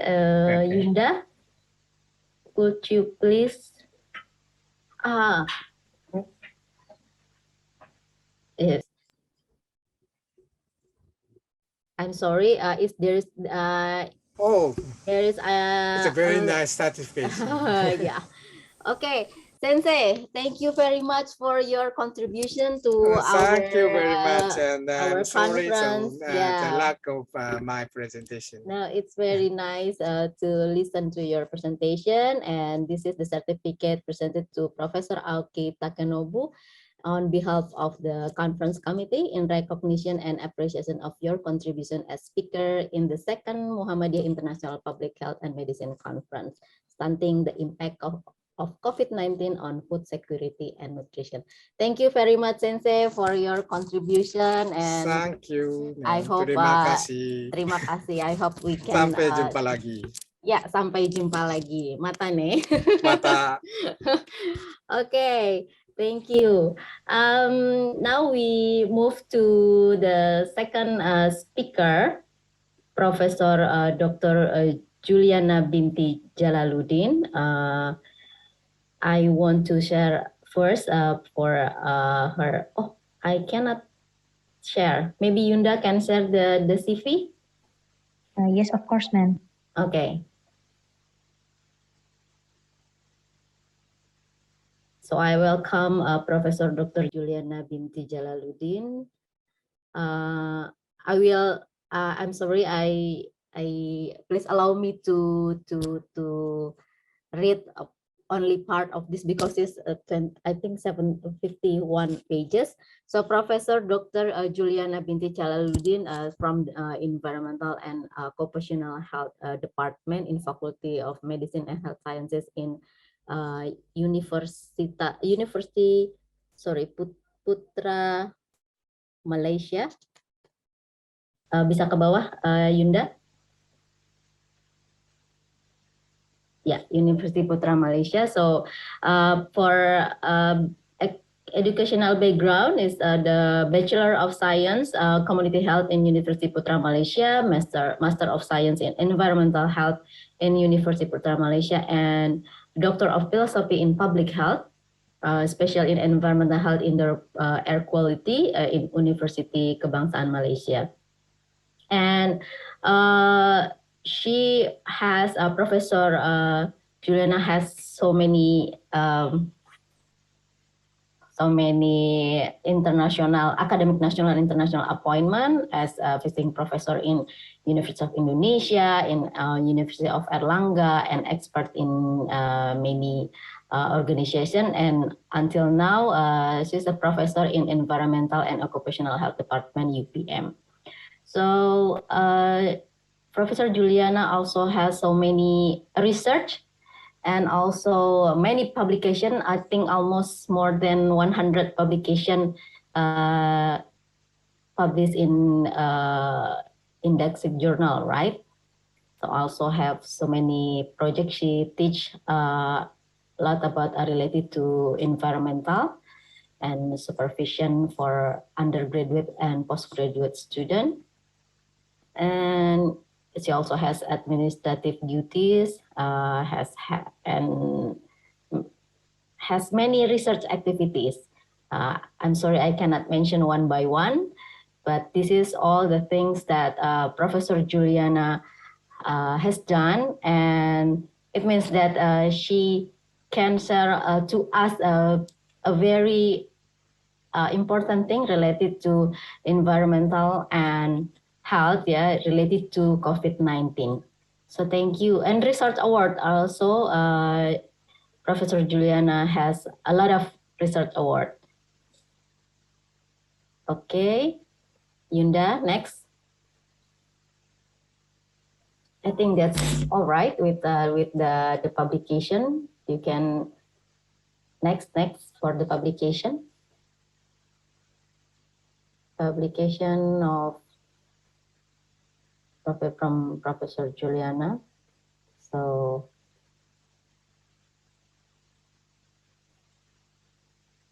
many activity, right? Internal and external examiner.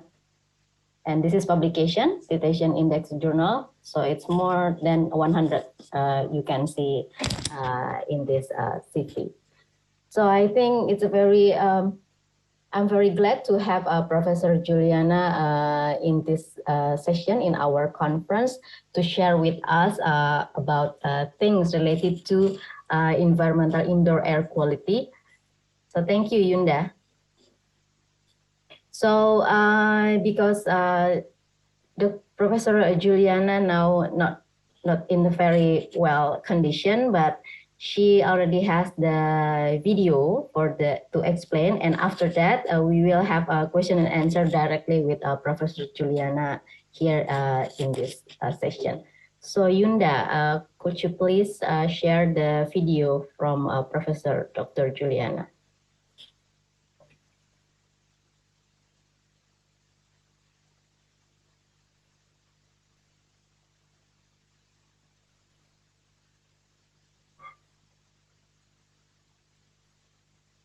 I really appreciate, Professor, you still come here to join in our session.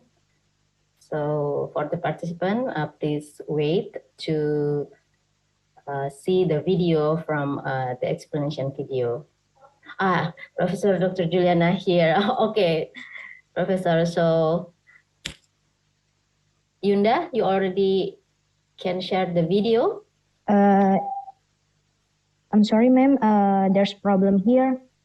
Please wait a moment. Okay. So welcome, Professor Dr. Juliana.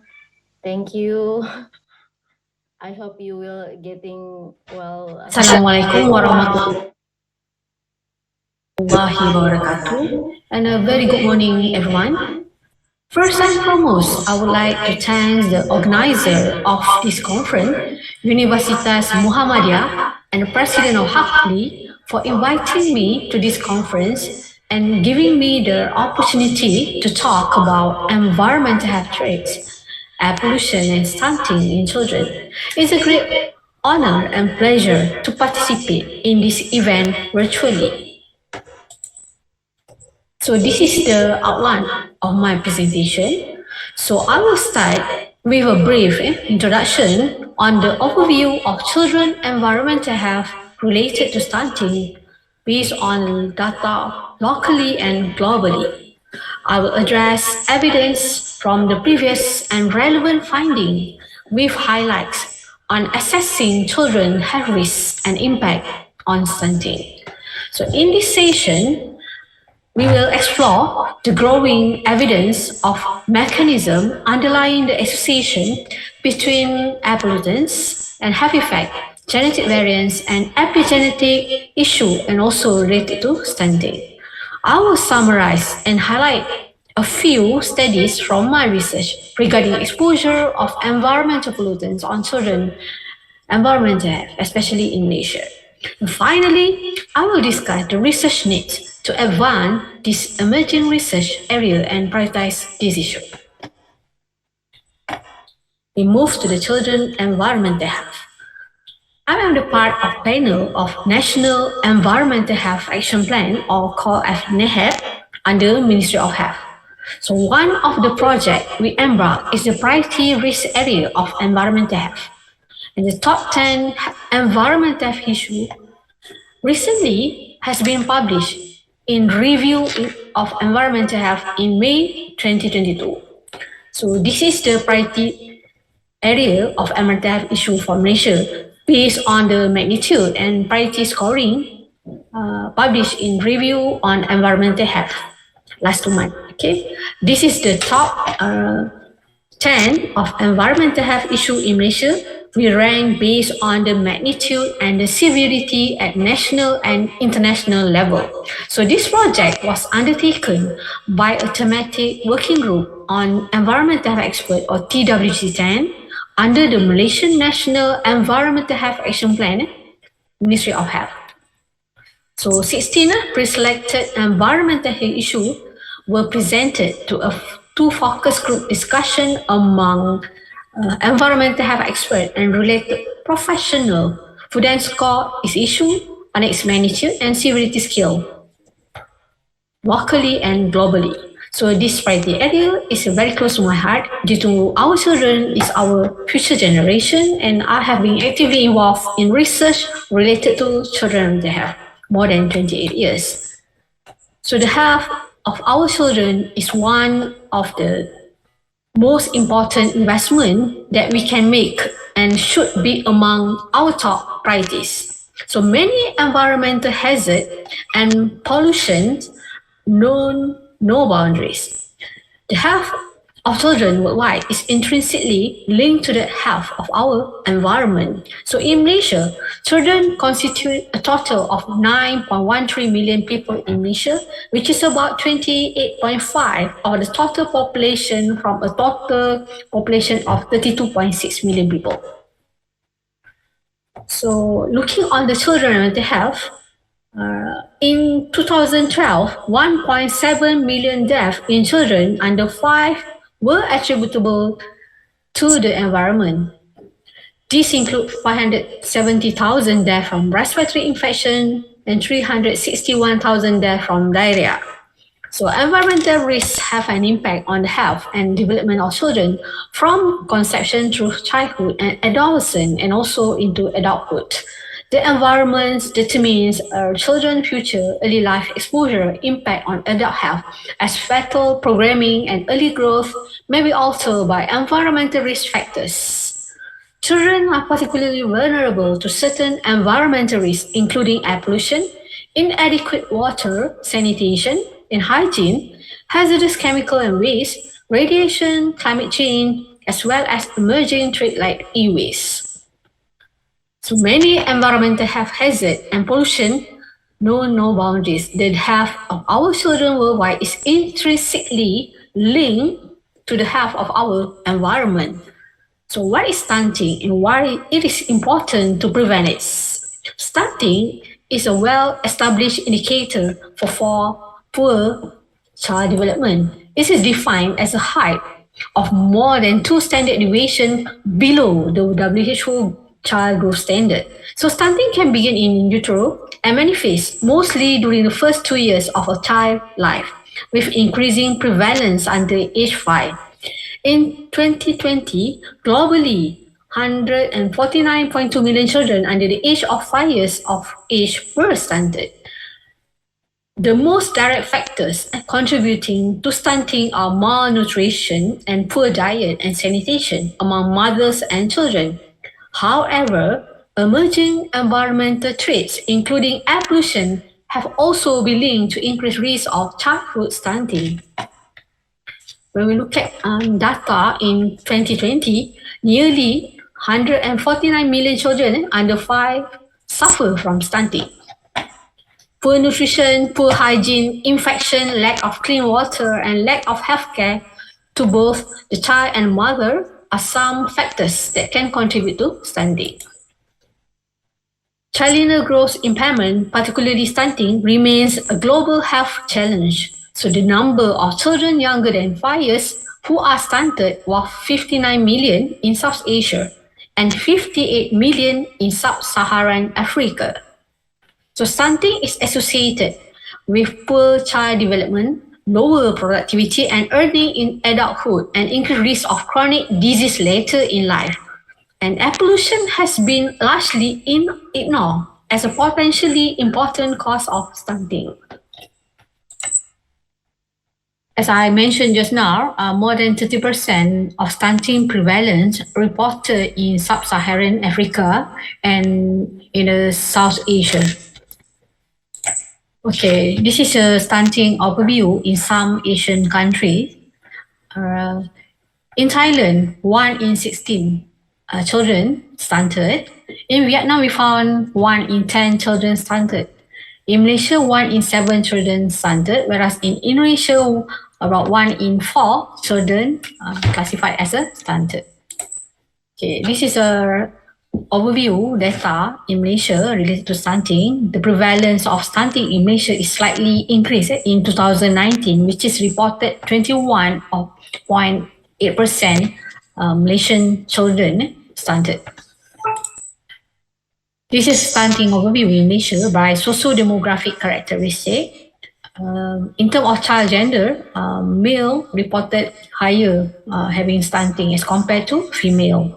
And Kelantan State also are classified as the highest state as having prevalence of stunting. It's about 34%.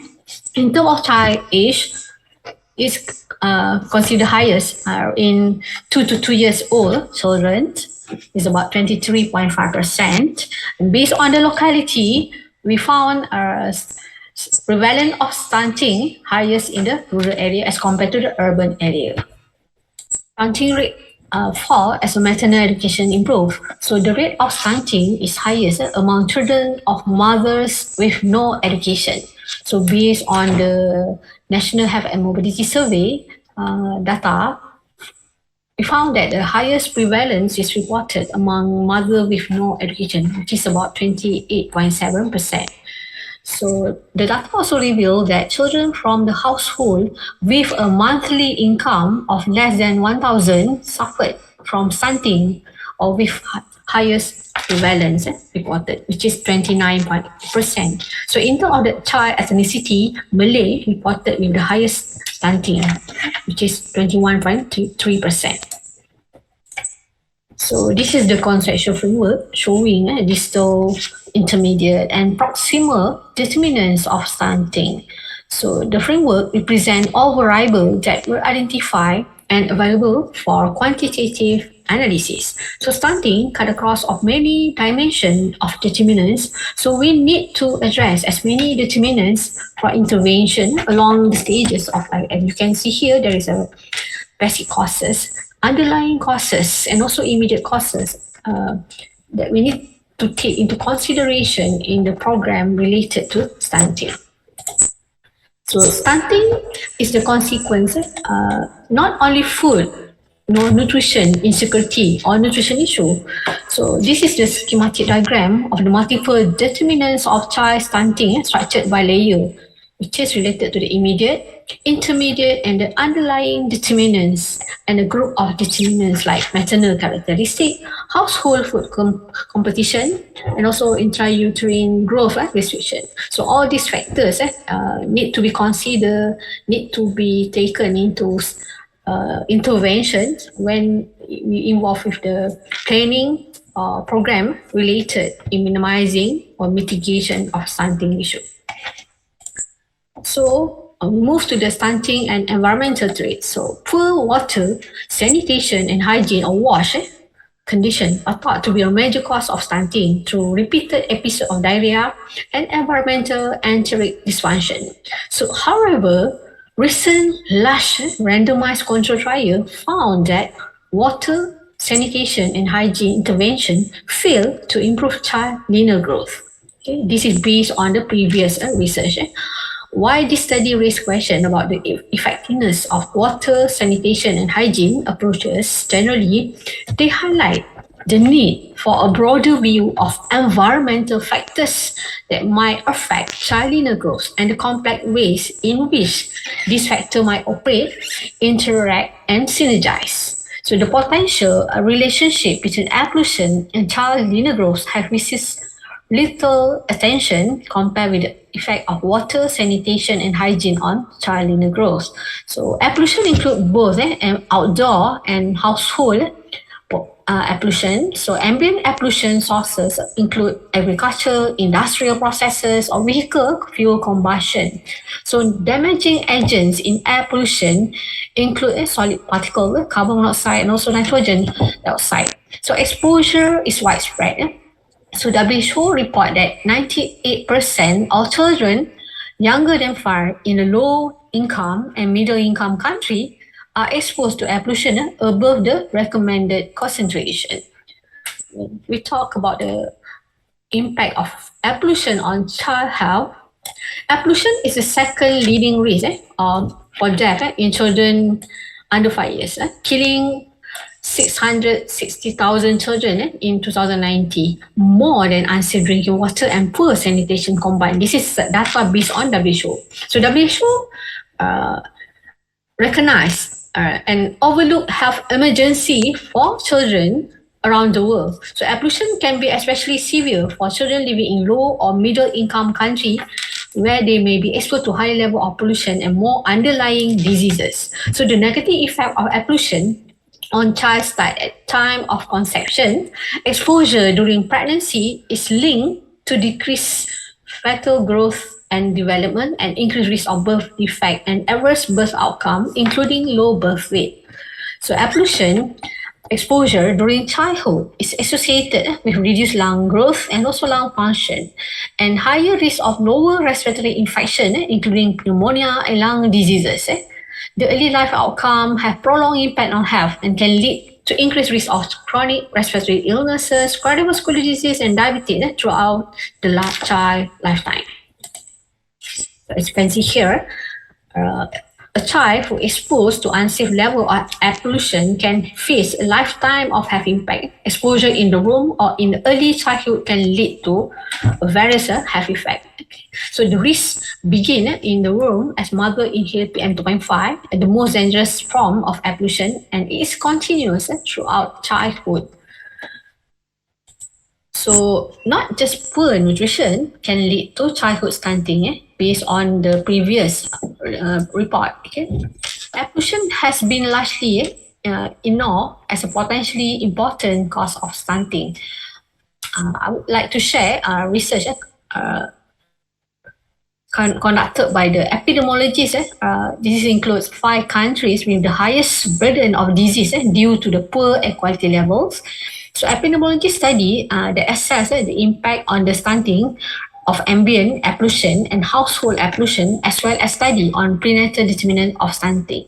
So the epidemiologists include results from 12 new publications that was not analyzed in the previous review, so which focus on the population exposed to air pollutant concentration several times higher than WHO standard. So analysis show consistent and significant and noteworthy evidence of elevated risk of stunting related to health outcome with ambient PM 2.5 and household air pollution exposure. So this research also conducted in Indonesia. The impact is likely to begin significant. A study following a cohort of children whose mother were pregnant during the 1997 case or forest fire case found that there were on average 3.4 centimeters shorter than their peers at age of 17. So as we know, the impact of air pollution can influence at different stages of life from prenatal until the lifelong impact. So this is also study on the ambient and household air pollution and early life determinant of stunting. So new evidence demonstrating an increased risk of prenatal determinants of stunting associated with ambient PM 2.5 exposure during pregnancy.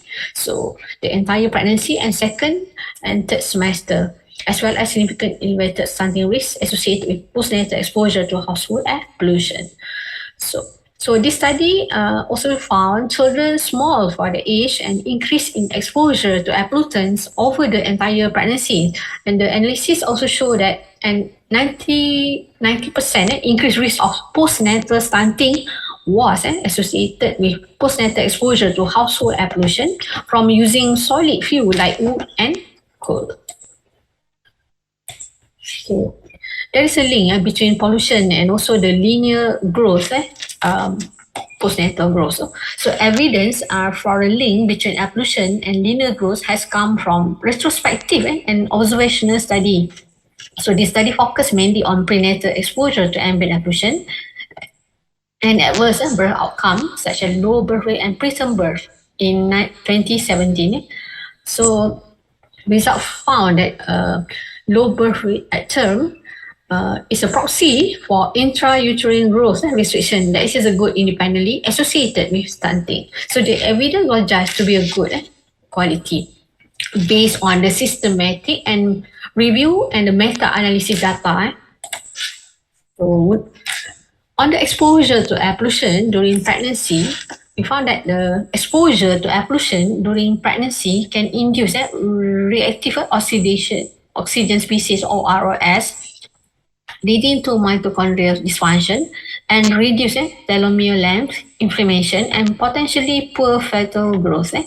So ROS are also known to affect the epigenetic state of the cell, can reduce DNA, methylation, might be one of the several epigenetic mechanisms through which ablution lead to poor fetal growth. So based on the observational study, suggests that exposure to pollutants like nitrogen dioxide, fine particle in utero might modulate DNA methylation and potentially affecting fetal growth. So as a result, the research has addressed key evidence gaps on the association between ablution and stunting, especially for household ablution and in countries where children are most vulnerable to stunting and the associated health and development impact. So this figure represents a conceptual framework for ablution as a contributor to stunting. Studies investigating ablution and intrauterine growth impairment focus primarily on effect of the cellular level, particularly on the interlinked processes of oxidative stress and epigenetic. So here is the outline of the conceptual framework for how ablution might lead to the impact linear growth in children, and researchers call for additional research into this mechanism at the prenatal level and the postnatal level. So ablution as a contributor to stunting, the placenta might mediate this effect through its barrier transport, signaling function, beginning in utero and continuing throughout early life. Poor nutrition and environmental exposure to ablution and pathogen can adversely affect immune autonomy. So defect in innate and adaptive immune function might then contribute to the interrelationship between ablution, infection, and undernutrition, resulting in cycle of recurrent illness and malnutrition. Specifically, ablution might impair linear growth through the repeated exposed episode of febrile respiratory illness, which are associated with increased risk of child stunting. The combination can lead to a nutrient imbalance and hence to impair growth. Okay, this is a study conducted in China. So the study examined the association of fine particles or PM2.5 and its chemical constituent with the risk of small for gestational age or SGA based on China labor and delivery survey.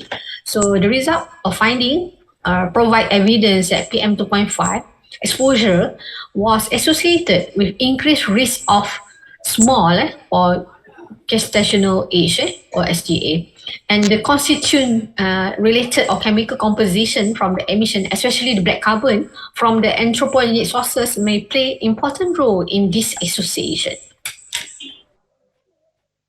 So stunting is largely irreversible outcome with long-term impact on children and their community. Not only do stunted children experience diminished height and physical development, they often suffer from the impaired cognitive and socio-emotional development that can result in lower grades, anxiety, depression, and lower self-esteem, as well as increased illnesses and early death. They also have lower lifetime earning and asset. So the most direct factors contributing to stunting are malnutrition and poor diet and sanitation among mother and children. However, emerging environmental traits, including ablution, has also been linked to increased risk of childhood stunting based on data or evidence that I shared previously. Okay, when we look on the window of the susceptibility epigenetic, so children's susceptibility to ablution can begin as early as in utero. So the period when the endocrine, reproductive, immune, visual, or nervous system are developing are particularly sensitive to environmental exposure. And exposure during this window as susceptibility can have impact and outcome later in life. Okay. So ablution can affect people or individual throughout their lifetime from pregnancy until they become an adult and elderly. Based on the documented data, systematic review, and previous research found that the early life exposure to ambient pollution is associated with childhood asthma, during which the level and source of pollution play important role. So the study found that high level and nature of combined industrial and traffic pollution may contribute to the recent rapid increase of childhood asthma. So the study was conducted in China. So while precise biological mechanism connecting pollution with stunting remain to be determined, it's commonly hypothesized that prenatal and postnatal exposure to particulate matter, small inhalable particles that are known to pose the greatest risk to health, may increase oxidative stress, which can damage cell and DNA. This can also induce acute placenta and pulmonary inflammation and conjugation, and alter endothelium regulating function, all of which can lead to the disease and even death. So epigenetic changes has been linked with exposure to pollutants during early life, with evidence and report of how they may deregulate the epigenome balance, thus inducing disease progression in future. So epigenetic study evolved as a promising new approach in deciphering the underlying impact of pollution on deoxynucleic acid or DNA due to the links established between some of these epigenetic mechanisms and illnesses. So the inhalation of pollutants has been associated with genetic and epigenetic changes that may increase susceptibility to many diseases, especially respiratory health among children. So this figure represents oxidative stress that occur as a result from exposure to pollutants, which lead to the inflammation and diseases. Okay, when environmental stimuli such as pollutant enter the respiratory tract, these foreign entities are recognized as a threat to the body. The immune system activates and recruit inflammatory cells, which then infiltrate the lungs. So at the prenatal stage, mother and fetus are both exposed to pollutants in different microenvironment. Mother are exposed to pollutant through airway inhalation and body fluid transferring. So fetus are exposed to pollutant through the cross-placenta transfer of the original or metabolized molecule of pollutants. So indoor environment is a major source of human exposure to pollutants. So some pollutant can have concentration that are several times higher indoor than outdoor. So prolonged exposure may lead to the adverse biological effect, even at very low concentrations. So several studies done by researchers and our team had underlined the role of indoor pollutant in affecting respiratory health, especially for school-age children. So this study found most of the children are exposed to the inadequate environment during their time spent either in their houses or their classroom, which is not compliant with the established standard. So even exposure to the prenatal and postnatal of contaminants indoor also can affect children ear infection, and also traffic-related pollution can also have impact like eczema, asthma, and allergic rhinitis. So passive smoking increase the risk of respiratory illnesses in children, including asthma, bronchitis, and pneumonia. And a number of previous studies have also linked smoking practice and environmental tobacco smoke exposure with stunting. Okay, children living in a household or studying in school in high traffic area or industrial area are more likely to suffer from respiratory illnesses. So various documented study aim to investigate the concentration of particulate matter, fine particle, gaseous pollutant like VOC and dust chemical composition in school and houses. So one of our study found that the exposure of children to traffic related pollution cause respiratory changes or inflammation and that reflected in the reduction in their lung function. So in our study on urban ablution and biomarkers of inflammation, we also found that there is a rise in the inflammatory cell like neutrophil and lymphocyte in sputum of school children in urban area that related to the exposure to traffic-related ablution. In exposure in the industrial area also, we found that the school location might have influenced the fractional acyl nitric oxide or biomarkers of the inflammation. We found that higher degree of exposure experienced by those in the exposed area as compared to those in the comparative or lower concentration level of nitrogen dioxide. So our study also found that the primary school children who went to the school near high traffic density had greater DNA damage than the primary school or school children who went to school in low traffic area, as reflected by a longer tail length. Okay?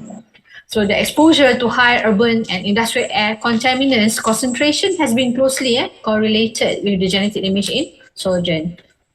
So our research also found that school children living in industrial area and heavy traffic suffer from significant genotoxicity effect or DNA damage compared to students living in the less polluted area.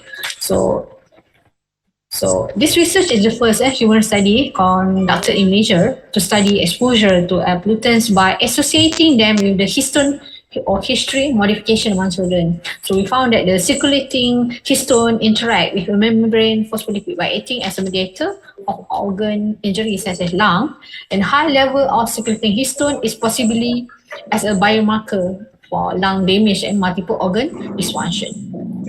So we move to the indoor air quality. So indoor air quality is a term which refers to the air quality within and around building and structure, especially as it relates to the health and comfort of building occupant. So the quality of air inside the building, including gases, composition, humidity, temperature, and air contaminants like particle and bioaerosol. Acute and chronic exposure to various pollutants can result in variety of adverse health outcome. So therefore, removing or reducing exposure is necessary to avoid this outcome.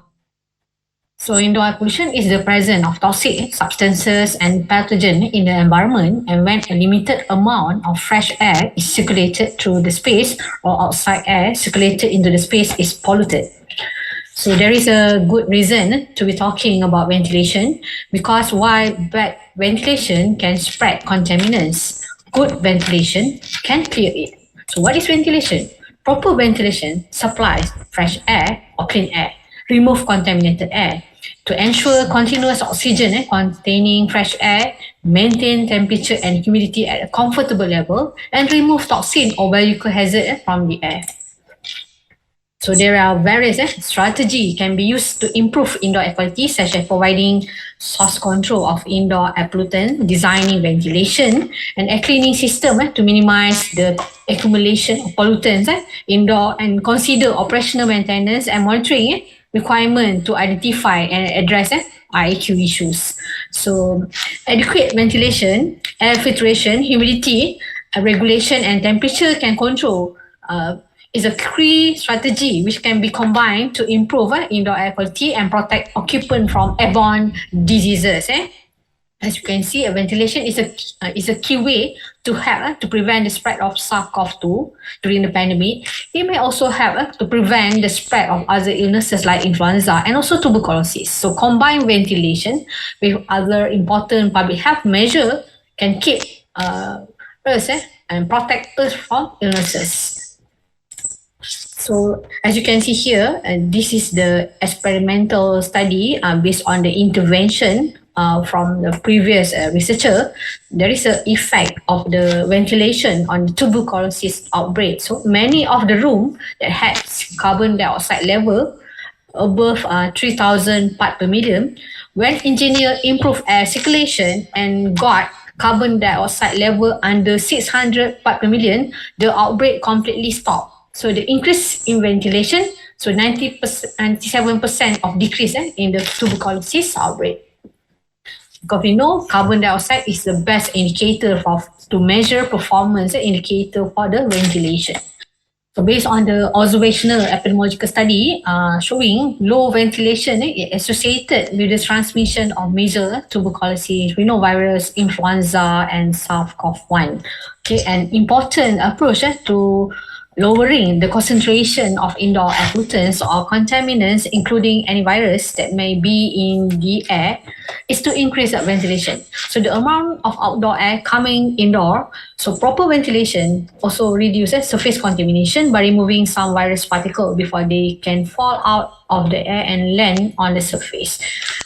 This is a photo in the early 20th century. Open air schools become common in Northern Europe, designed to prevent and combat the widespread rise of tuberculosis. School were built on the concept of exposure to fresh air, good ventilation, and exposure to the outside.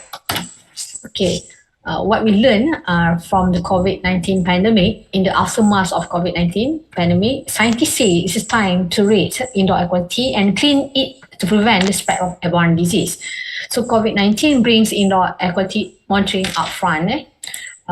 It's a paradigm shift to combat indoor infection, to make sure our building system must get better to minimize our exposure to the virus and also the contaminants.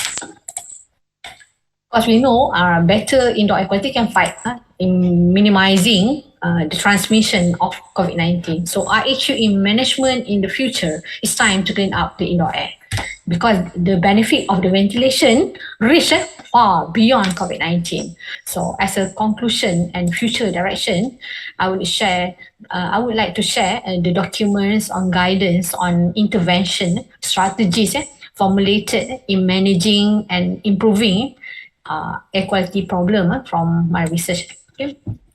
This is related to the public awareness, government policy, standard guideline, and also on the IAQ management. So this is the IAQ management tool for schools on the preventive maintenance guidance. So IAQ tools is to educate school communities and stakeholder and related agency to recognize and prioritize managing indoor air quality.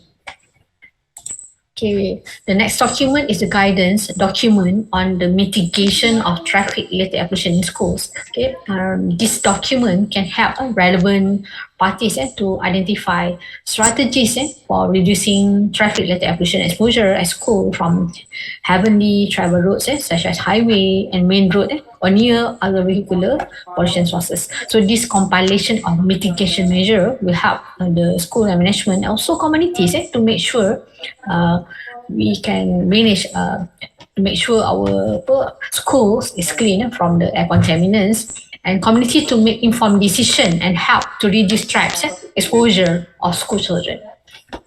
And currently, I also working on this comprehensive COVID-19 workplace risk assessment. So this is to could help employers and government in regulating in identifying COVID-19 flare-up point in workplace setting. So this is consider our team effort in devising COVID-19 risk assessment tools. So I also working on the indoor environmental quality document. Currently, I'm working to develop this IEQ document for Ministry of Health. It's focused on the educational and institution in Malaysia under National Mental Health Action Plan. So, as a consultant to the Department of Environment, myself and along my team members from my class, so the propose and framework, we work on this project.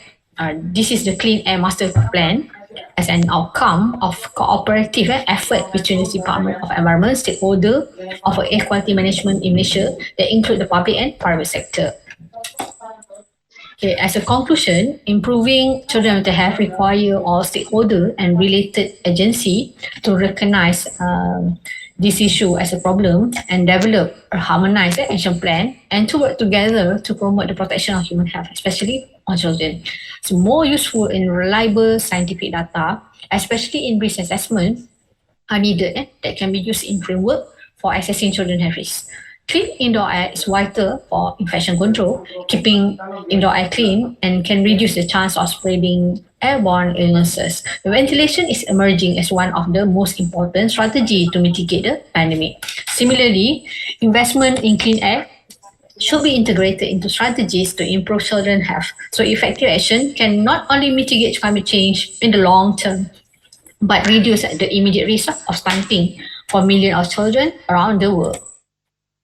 Before I end my presentation, I would like to thank all my collaborators involved in my research and consultation projects. Thanks again to the organizer of Muhammadiyah International Public Health and Medicine Conference. Thank you very much for inviting me to speak in this wonderful conference. To the audience, thank you very much for your attention. Thank you, Professor Dr. Juliana. And I think Professor Juliana can join directly in this session. Assalamualaikum.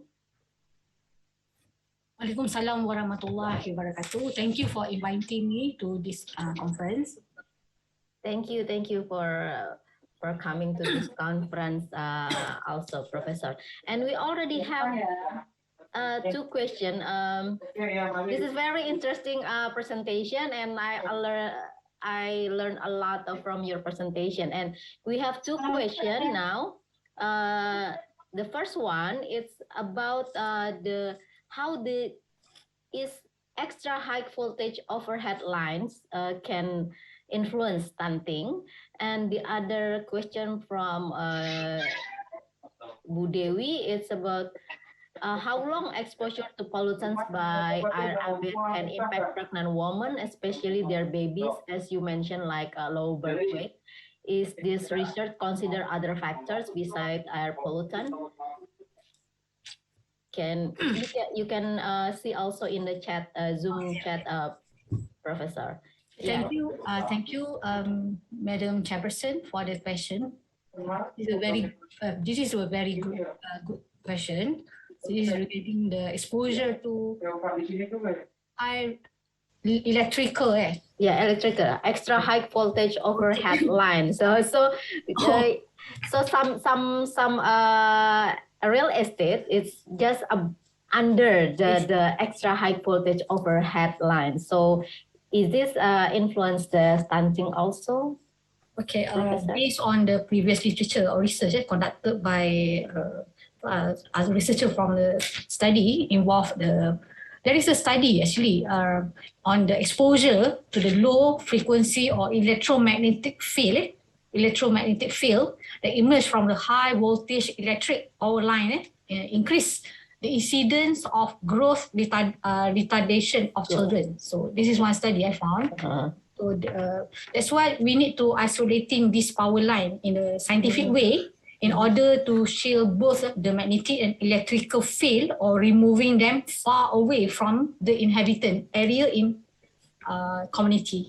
So there is one study I found. I think there is more study. So, but we need to evaluate the data again, especially we need to refer study that is comprehensive or based on the birth cohort. I think this can give a good data as compared to the observational study, because stunting is take longer time as compared to the wasting or wasted. Okay, Professor. And then so it's of course it's impact to growth retardation. So it means that maybe it's also indirectly influence the stunting as well. And we move to the second question about the how long exposure to pollutants by air ambient can impact pregnant women, because you said about during pregnancy period, if like the pregnant mothers like exposed to the air pollutant, it can influence the outcome for the babies. So is this research consider other factors besides air pollutant? So please, Professor Juliana. Okay, just now I share one study on the association of the ambient fine particulate matter and its chemical constituents with the birth weight or gestational age in China. This is a nationwide survey or research. It involves association, especially on the fine particle, very fine particle, or PM2.5, and its chemical constituent with a risk of small gestational age or SGA. This study is conducted in China, like labor and delivery survey. Includes 70,206 birth cohort from province in China. So the finding provide evidence that PM2.5, especially black carbon composition in PM2.5, associated with the increased risk of small gestational age, and the constituent related to emission is come from the anthropogenic sources that may play an important role in this association. So that is one study we can refer, because this is a nationwide survey, so considered as a good reference. Okay. And also we have a question in question and answer. Thank you, Professor. From Leah. Is there an easy way to be able to do screening for children who live in area close to mining companies? Do they have to go through a lab test only, or maybe I can share one research finding in Malaysia, because we also conducted one study among community children living near bauxite area mining in Malaysia. So I think we need to conduct a very comprehensive health risk assessment method to assess the early exposure to all the contaminants at the early stage to combat, to mitigate the respiratory problem, also the stunting in future among children. Yeah. Okay. So, Professor, so it means that I'm very interesting with the indoor air quality. So related to COVID-19. So because now in Indonesia, the school student just go to the school directly, not online anymore. So they come to the school and everyone come and in the class with maybe 30 until 40 students. So how we can manage about the issue of indoor air quality, Professor, related to COVID-19 pandemic? Okay, basically, the basic parameter we need to look at in the evaluation of our indoor air quality, of course, the temperature, humidity, and the ventilation, especially during the COVID-19 pandemic. The best parameter that can indicate the ventilation, whether is it good or poor, is by using parameter carbon dioxide. So this is very easy standard or approach. You can measure carbon dioxide, because this is a good performance indicator to evaluate the ventilation. So we encourage to open the door and also the window to minimize the exposure to the air contaminant inside the building, if the condition is permit. But the best or practical approach, we can use a CO sensor. Sensor to assess the quality of ventilation in the room or in the lecture room. Oh, okay. So for the Indonesian, we need to educate all school, or the teacher about this issue, because since the pandemic is not over yet. So is there any question from participant again? So it means that we learn about that when we talk about stunting, it's not only about nutrition, not only about food, actually, Professor. We have to think about the environmental aspect also, especially when we talk about indoor air quality. So it can influence the recurrent infectious disease also, Sensei. Professor. So I'm sorry, I just remember the Takenobu Sensei. So okay. I think the question already answered all questions. Thank you very much, Professor Dr. Juliana, for your time or your contribution. So we want to give our appreciation through our certificate, please, committee. Yunda for other committee. Okay. So On behalf of the conference committee, we would like to give you a certificate of appreciation to Professor Dr. Juliana Jalaluddin in recognition and appreciation of your contribution as speaker for the second Muhammadiyah International Public Health and Medicine Conference, Stunting the Impact of COVID-19 on Food Security and Nutrition. Thank you very much, Professor Dr. Juliana. I hope that we can discuss more related to this issue, because I saw you have a handbook also about the trap, for the children. So it will be very valuable for our children also in Indonesia. Thank you very much, Professor Dr. Juliana Jalaluddin. So I hope you will get well soon for your Thank you so condition. much. Thank Okay. you for the very nice certificate, and thank you and congratulations for the wonderful conference organized by Universitas Muhammadiyah. Thank you, Professor Dr. Juliana. Thank you very much. Okay, so with these two speakers, we already have so many things that from the different perspective about how we have to handle about stunting. So not only about food, but also we have to think about environmental. So now we come to the third speaker. So I think Professor Dr. Datuk Buyung Agustinat already here. Assalamualaikum, Prof. Waalaikumsalam. Yeah, thank you for coming to this Thank you conference. too. Okay, what time now in Arizona, Professor? It's 9:30 in the evening. Oh, 9:30 in the evening. Sleeping time. Okay. Not really. Not really. Okay, so Yunda, could you please help me to share? First, I want to show the curriculum vitae of Professor Datuk Buyung Agustinata. It's from, so Professor, how can I call Professor Datu or? Yeah, Datu, I go by Datu here. Okay, so that's Professor fine. Professor Datu is for the background. He graduated from for the bachelor is from Bandung Institute of Technology, right?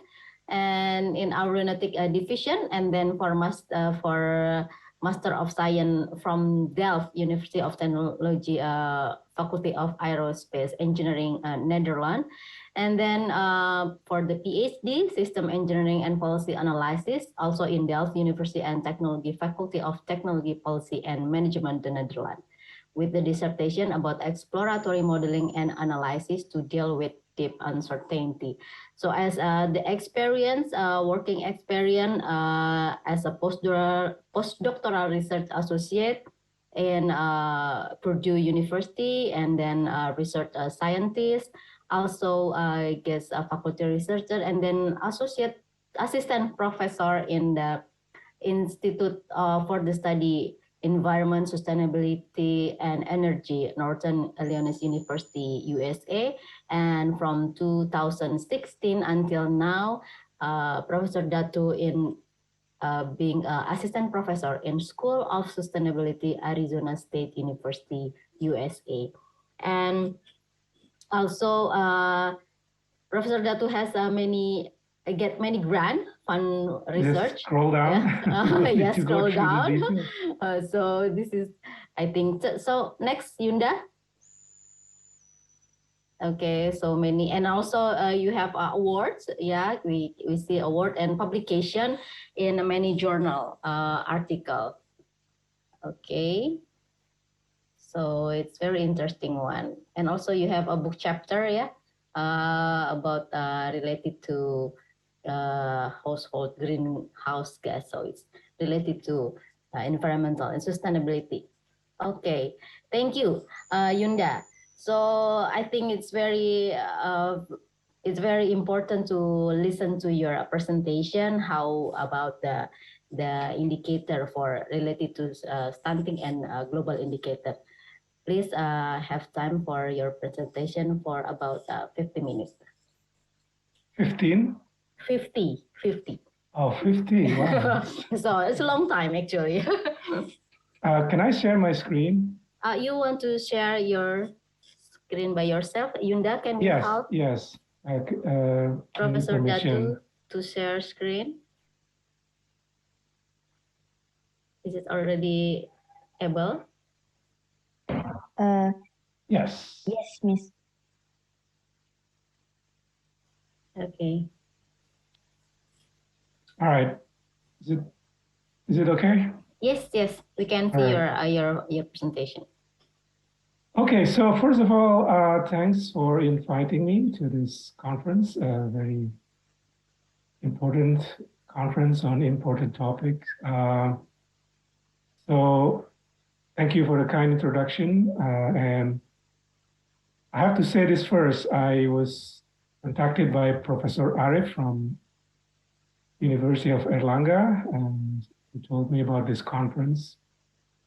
And then my answer was, I'm not an expert, I've done nothing on stunting, but he insisted. So he just, keep insisting. So I said, okay, I'll tell something about SDGs. And then I think this set the background for for everyone. And I won't say anything about stunting in this presentation, but I think looking at this problem from SDGs point of view, especially thinking about how different goals, different targets are actually interconnected, they have synergies and trade-offs, might better inform our search or development of a solution for stunting. All right, so bear with me.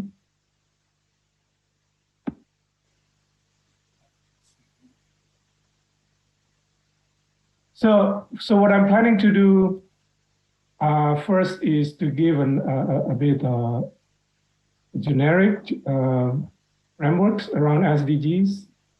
I also would like to give you a sense of how the literature treats different SDGs. And then I will go to maybe one or two case studies, and then we'll end up with a discussion. So that's the plan. So first of all, this is, everyone should know by now, right? What SDGs are, what they are all about. So in a nutshell, you can think of it as an agenda. So the world has agreed to set this agenda for us to achieve by 2030. So it is basically like a coordinated system, right? So we see ourselves, here we are now in all these different areas, and then we set ourselves a target where we want to be in 2030, right? So 17 goals, 169 targets. Is very comprehensive. Unlike its previous predecessor, the Millennium Development Goals, SDGs cover more beyond just, it used to be just poverty, but now it includes aspect of human well-being, and in addition to economic prosperity, and more importantly, the consideration on our environment, as well as the importance of collaborations, right? So it's much big progress compared to MDGs, Millennium Development Goals.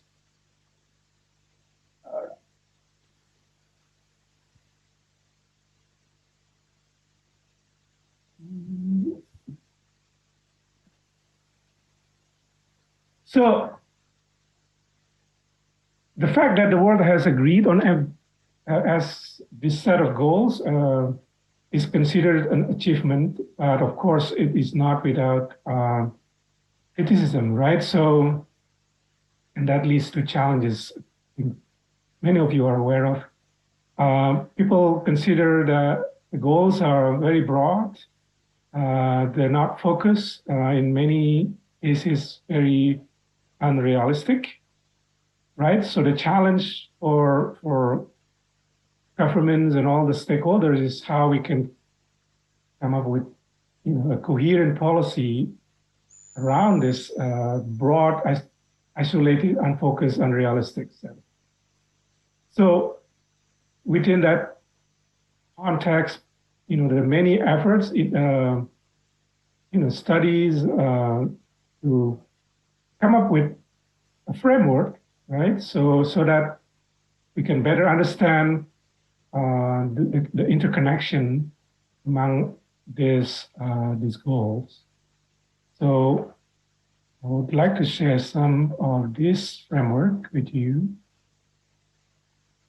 So first one is the one on the left here. So we can see all these goals as interconnected in a sense, within a network, right? So there are goals and then there are linkages among these goals. And then as you can see here, so the arrows indicate the linkages, the influence, and then people sort of take, oh, maybe not all these linkages are equal. So some are major, very important linkages, right? Very significant.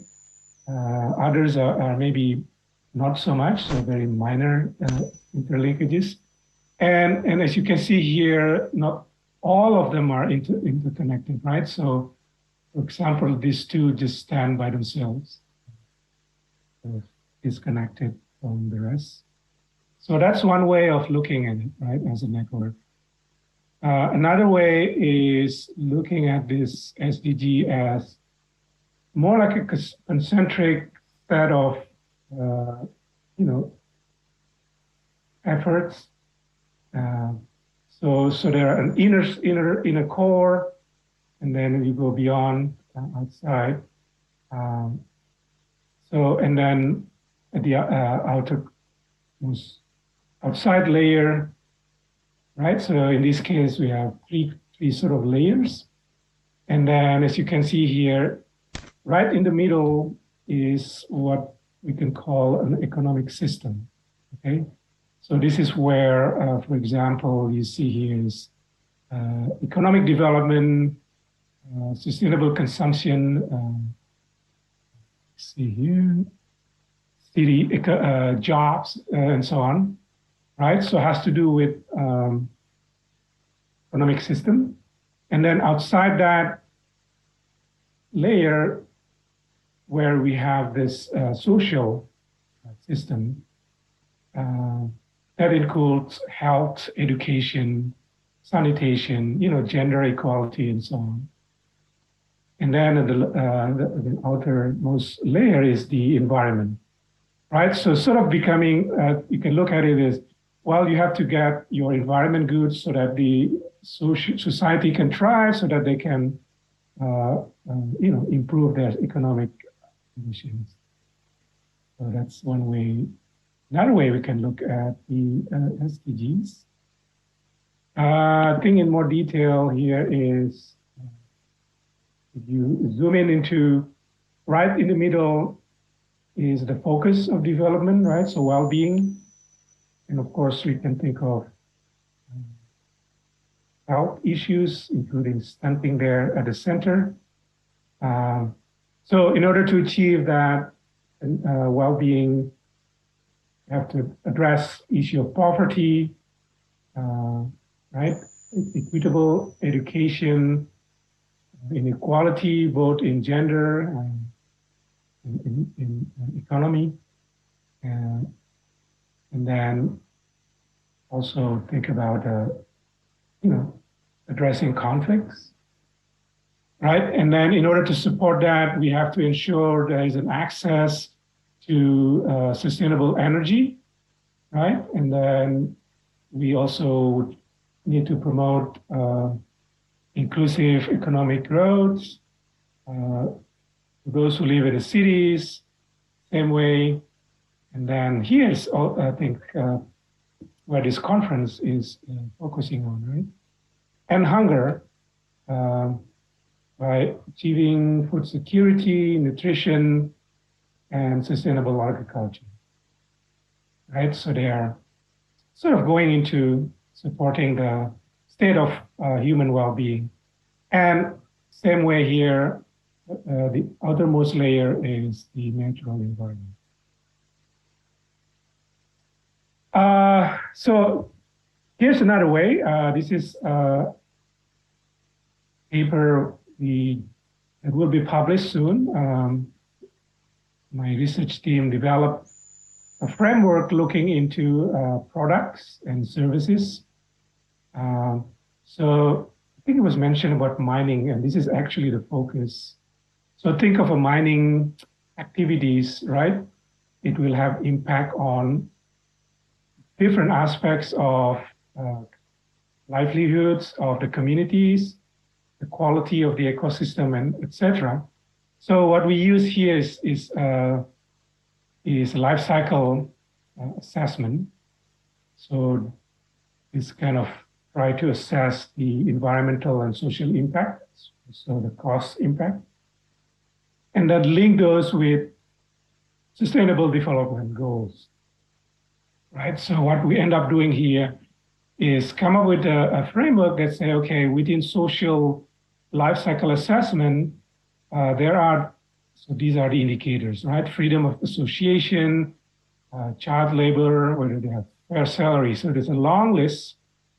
Let me see if there is local employment, corruption,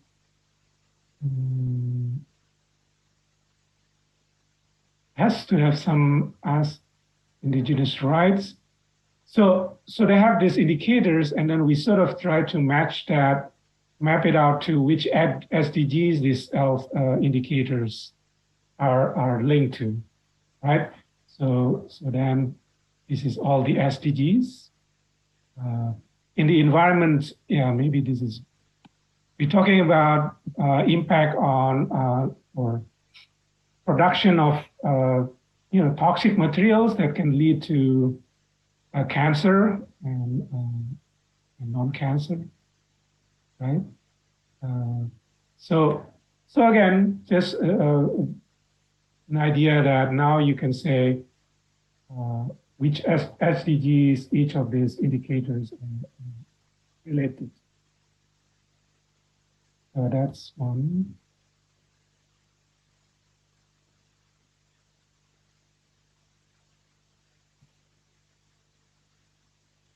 So now let's take a look in the literature. So the idea here is that, of course, people, do research and they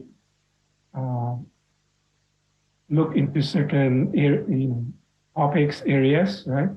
So the question here is how, if you categorize all this research into SDG areas, by doing bibliometric study, right? So look into, okay, people do research in health issues, in economic growth issues, gender issue, and so on. If you look into the keywords they use, right? And then find some similarities between the keywords, then we can see how interconnected our sort of literature with regards to SDGs interconnections. So this is still in progress, but what we look is we divide it up into different time periods. So here is the earliest we looked into is between 1990 to the almost year 2000, right? So here is in the middle, you see this is all the SDGs as a node. So we consider this as a network. So let me just explain it briefly. Right, so there is a node and there is a link. And if there is a link, that means that there are some similarities on the keywords that are used in the research on each individual SDG areas. So, and then the size of the the node indicates the, sort of the quantity of the publications, right? So what's interesting here is, I think what you can see, first is SDG 8, that is the economic development, right? It's front and center because it is very well connected. There's a lot of research connected to others. But you can also see here SDG 3 concerns health, right? There's a lot of research going on in that period, but it's very limited. It's only connected to SDG 5, which is related to gender, but it is well disconnected to others relatively, right? So that's 90 to 2000. And then we jump into 2009 and to 2014. And now you see now, of course, now research are more, as you can expect, more, they go not just economic, but then they're now linking economic growth to health. Now you see there is SDG 8 and SDG 3, there is a link, right? And then these colors indicate the strength of the connection. So one, I think, highlights here is that issues with hunger, SDG 2, and the health issues, so this is SDG 2 and 3. Now we are seeing more interconnection. That means, people, of course, recognize that you cannot isolate issue of hunger and issue of health. I think that's, again, from my point of view, from just looking into this data, right? So I think most of you here in the audience would recognize that and actually can explain better than I do what these interconnections are. Another sort of emerging, I think, topic that people are looking into is the so-called nexus, right? So nexus means that instead of looking at these topics, areas in isolation, we need to consider them simultaneously. So now, previously, there has been this food, energy, water nexus, right? And now people add health into it for obvious reason. So in short, you need energy to produce food, you need water to produce food, right? You need water to produce energy, and provision of food will impact health, and with water, energy will impact electricity, will impact household, right? Education, and so if you want to achieve food security, you cannot ignore, water security, right? If you want to achieve health improvement, you have to make sure that there is enough food, water, and energy, because they're all supporting each other. I think that makes sense, right? So, but of course, the challenge is how what are the details? What are the actual mechanisms that would inform you if you do one thing in energy efficiency here, maybe it doesn't have a direct improvement in health, right? So that's sort of the idea of openness.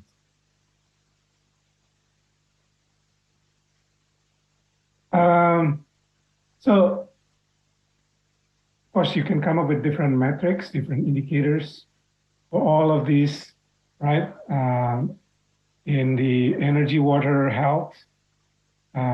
This is, again, not related to stunting directly, but just to give you an idea.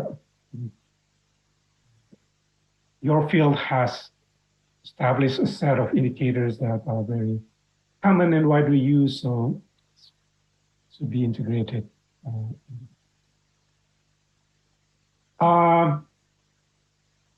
So with this one, I think the point here is not all SDGs are positively supporting to each other, right?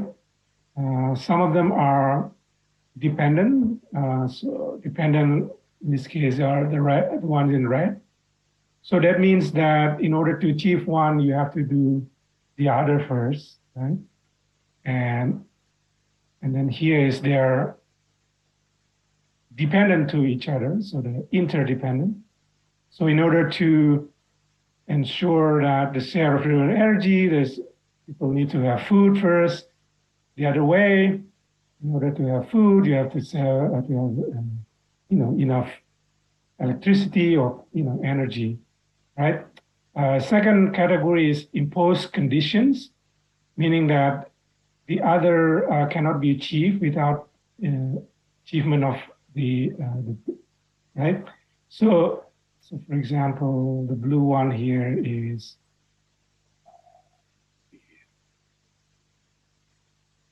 so the sustainable water and withdrawal supply impose condition that they should be there before you can achieve access to food. Right, one way to read that. The third category is reinforcing. So this is sort of they're synergistic, right? So if it's the blue, the green one.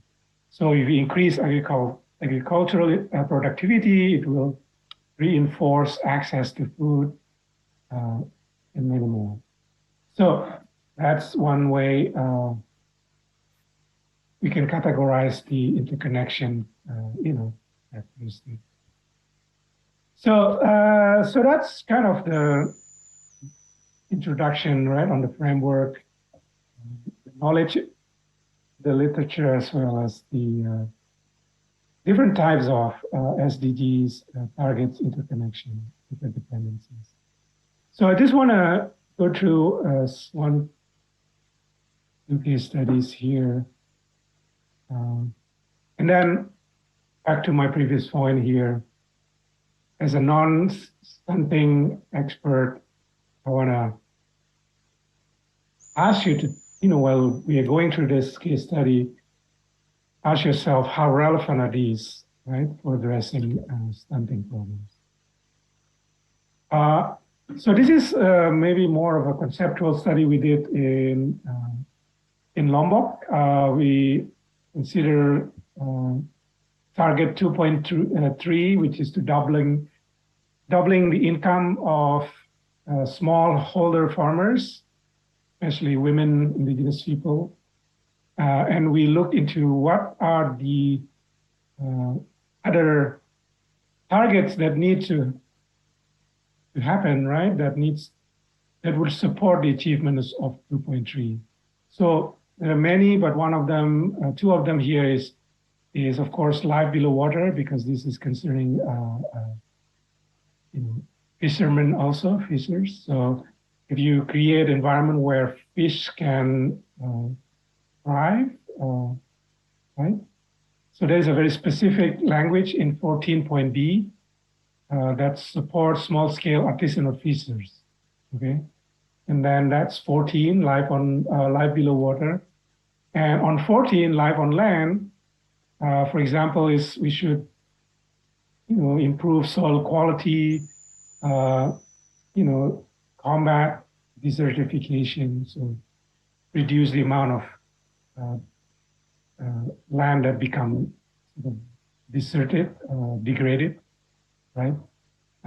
So these are the conditions, and then if we achieve 2.3, when fishermen and farmers have better income, well, we can talk about, of course, different impact, but in the language of SDGs, 1.2 say it will reduce poverty. 10.1 says achieve and sustain income growth.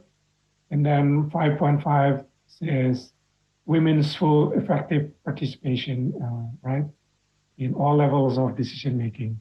So that's sort of very small sets of these interdependencies.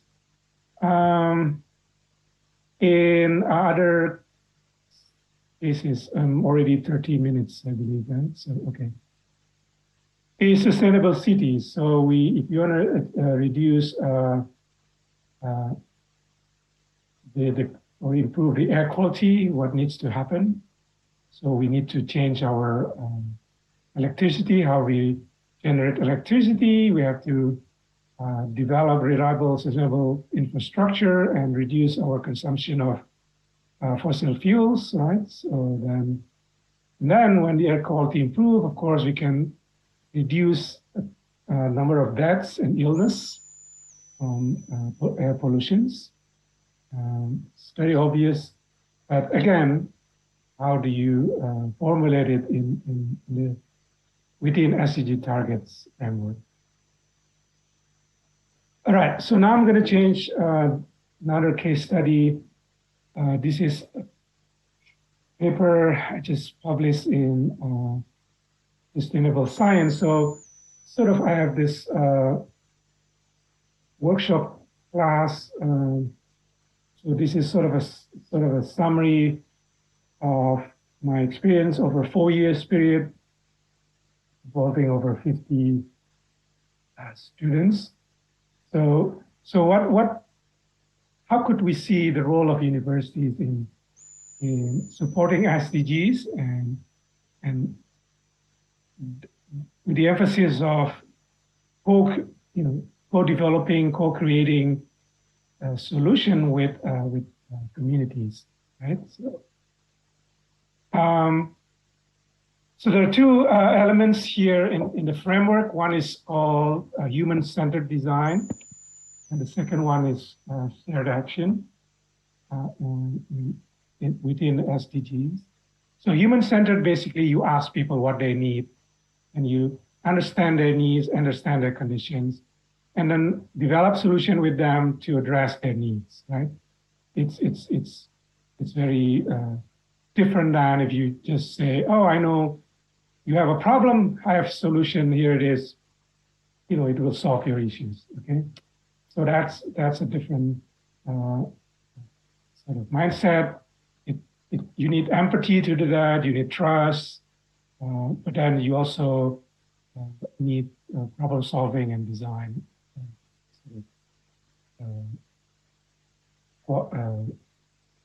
qualities or skills. And then once you have that, you will share, engage with the communities, and these involve universities, right? In our case, there's a lead university and local companies and all these other stakeholders, societal. So that's these two can be integrated to come up with solutions. This is the process. I think it's important that that the process support that idea, right? So there are 8 sub-processes here. Just give you a very brief. So there are processes that happens within academic setting, and then within collaboration with private sector or other stakeholders in internship, and then within community, okay? So we teach our students in class, they go to companies, they go to local government, they do internship there, and then they go to communities, right? And then we sort of have this continuous learning process where every time there's a need of improvement, you can monitor and then take action. So what, if you're interested, you can go into the paper, but what we did there is the focus is to address and support local economic development for food producers, especially women and indigenous people in Lombok and Mimika in what is it? Yeah, Irian Jaya, no. In West Papua, sorry. And at the same time, reducing their environmental impact. So, so we look into targets. These are all the targets. We saw 2.3 before, right? 5.8 is women equal rights.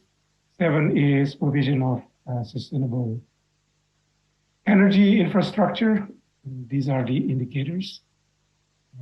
So women equal rights can be measured by their access to economic resources, for example. And then these are the solutions. So we leverage synergies within these 3 SDGs. We implemented a solar-based infrastructure. This is in Lombok, this is in Papua and Mimika. This is coffee and cocoa dryers using a very simple principle of greenhouse, right? Plastic, low-cost solution. And then this is the importance of engaging with stakeholders, talk with them within the community setting. I think based on our work, we can see that these are the previous types of interdependency I was talking about before, right? And it looks like most of the SDGs, they're either enabling, so that's the lowest level, or they cannot be separated, right? Indivisible. So SDG 1.4 and 2.3 are almost, they will have to go together. This is sort of a result of our evaluation. So coming back to this again, maybe in our discussion later, I would like to hear from the audience, the experts in this conference, how are these relevant to stunting? So with that, I would like to thank everyone for their time, and I will hand it back to the moderator. Professor Datuk, for your presentation. So we would like to go to the question and answer. Is there any question and answer for Professor Datuk? Please on your chat, or you can in Q&A, or you can directly ask to Professor Datuk. So while waiting for the question, Professor Datuk, so in this in your presentation, it means that actually I note that when we talk about the connected between the among the SDGs, yeah, it means that before from the literature before 2009, actually, health SDGs 3 about health is only connected to SDG number 5 about gender, right? But then after that, after interconnection in 2009 and 2014, SDGs 3 health is connected to many SDGs. I see, right? So yes. From the economic and then also climate, yeah, about SDGs number 13.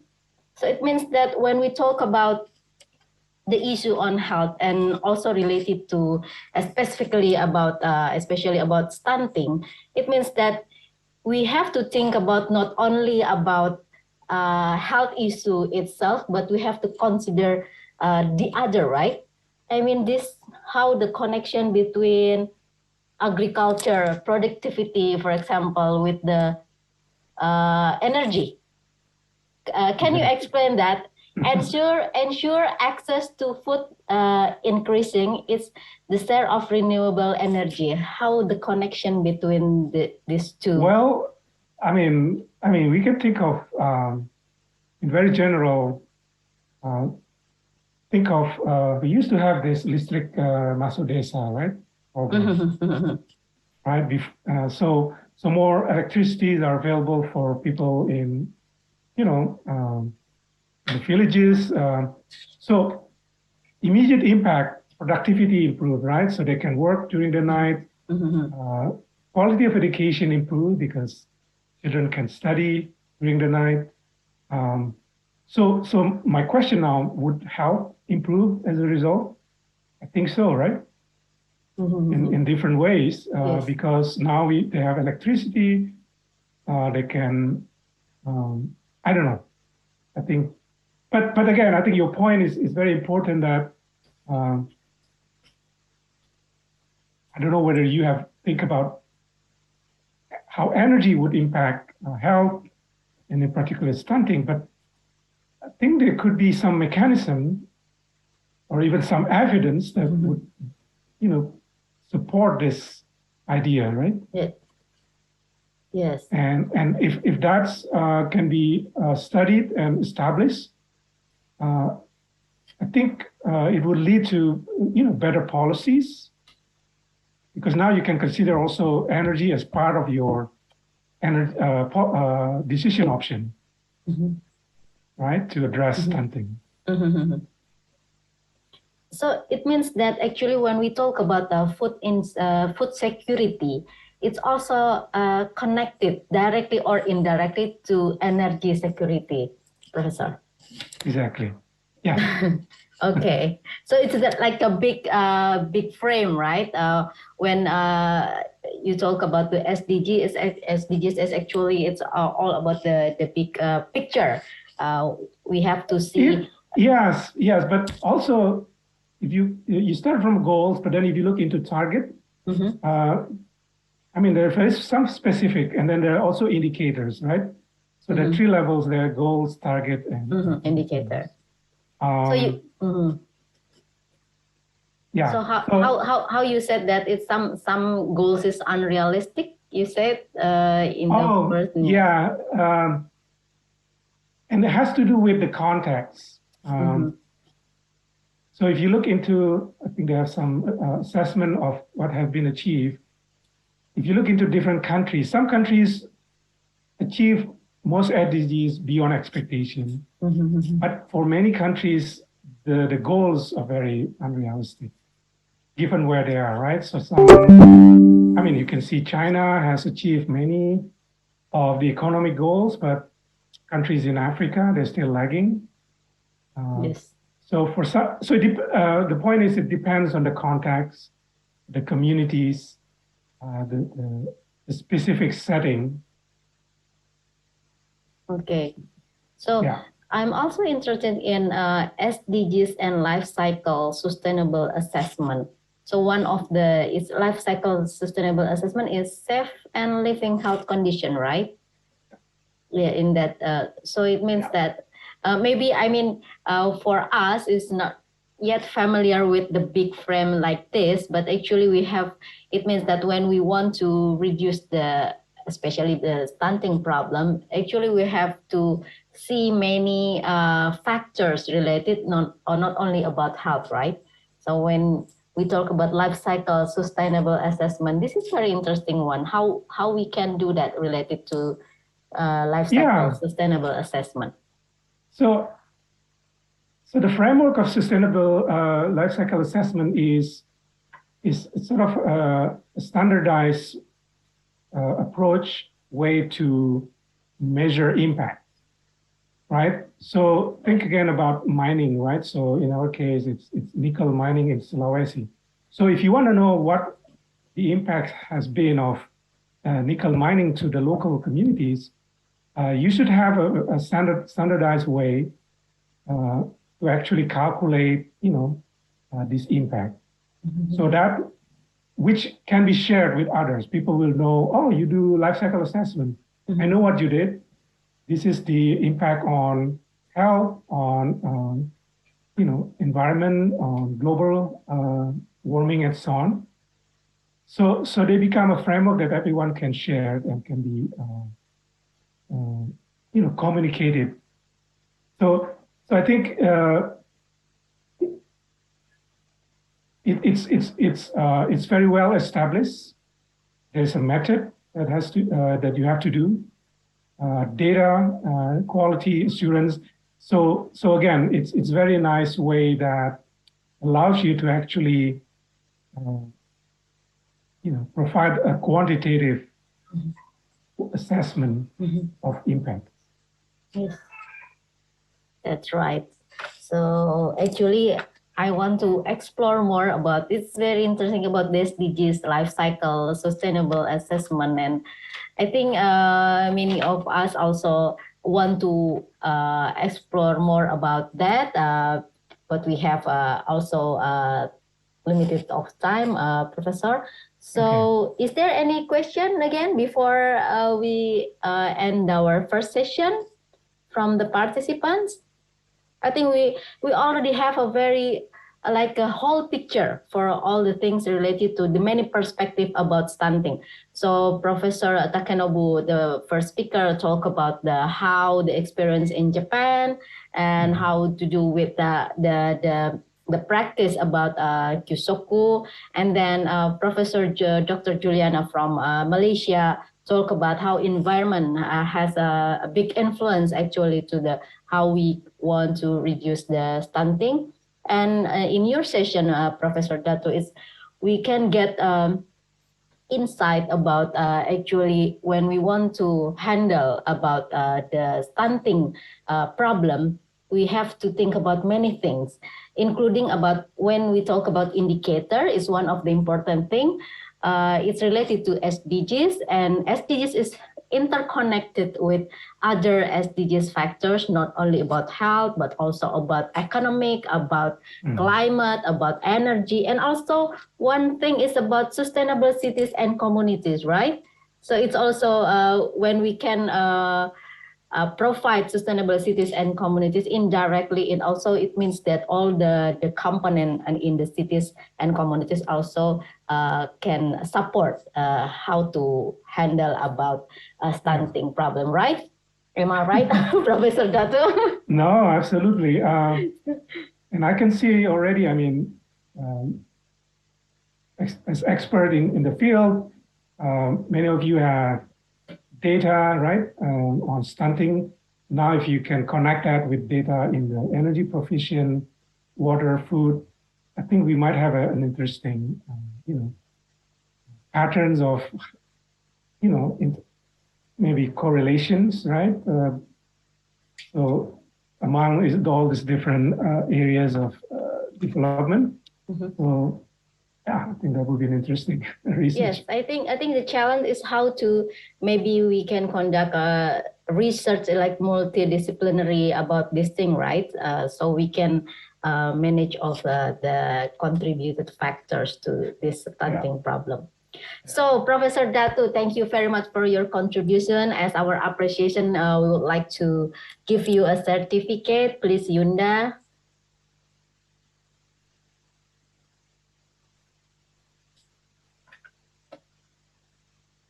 Okay.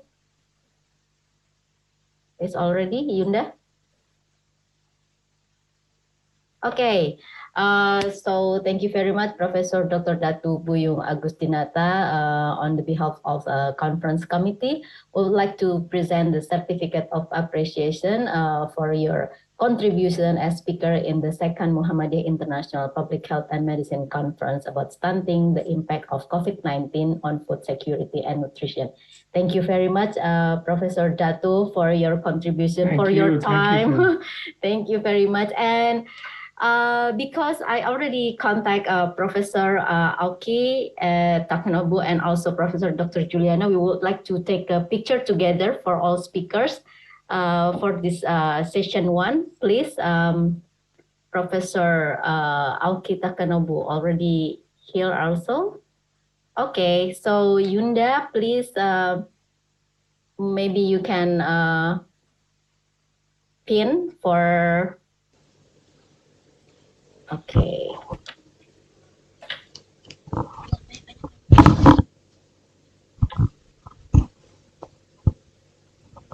Okay, Ibu Andriani and Ibu Munaya is already here. Ibu Munaya, Yunda? I think not yet. Okay. So we can take a picture of the 5 of us in this session. So please, the committee, give the direction. 1, 2, 3. Take a picture. I will take the picture. Okay. Smile. 1, 2, 3. One more time. 1, 2, 3. Okay. It I have done. Thank you. Okay, thank you very much, Bu Dr. Andriani also. This is our dean. And then thank you very much again for Professor Alkita Kenobu, and then Professor Dr. Juliana, and also Professor Dr. Datu Buyung Agustinata. So we can conclude this session for the first session that we already have many perspectives on stunting problems. So hopefully the experience from Japan and then the explanation from Dr. Juliana about the indoor air quality, and also explanation about how the indicator of SDGs interconnection between that to handle the stunting can improve our knowledge, and then we will think again, maybe we can conduct such kind of research or give a policy recommendation related to that. Thank you very much for this valuable session. I'm really happy, more than grateful to have you all the speakers here. Thank you very much. Thank you. And don't forget that for the participant that we still have the second session in the afternoon. We have 3 speakers also. So let me mention first about our speaker. Next speaker will be, there's Professor Dr. Razak Taha, and then Ibu Gita Nirmalasari from Osaka University, and also Dr. Amelia Afzan binti Muhammad from University Putra Malaysia. So please join again after the rest session, for prayer and eating. And then thank you again very much for all speakers, Professor Alkita Kenobu, Professor Dr. Juliana, and Professor Datu Buyung Nasution, and Dr. Buyung Agustinata, sorry. Thank you very much, and see you again in the next occasion. Thank you for the participant also who joined in this session. So I give it back to MC.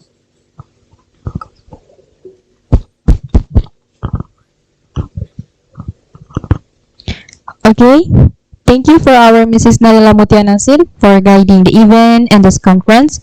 And the speakers are amazingly great, and hopefully what the speaker has described will get a blessing and become a charity in the hereafter. Amin, amin, ya rabbal alamin. Before we continue to the second presentation sessions, for all participant conference today, allow to break for praying Zuhur. We have about an hour to rest for a while. It is hoped that all participants will return on time at 1:30. An announcement, this conference will have taken 2 days. There are today on Thursday and tomorrow on Friday. Thank you.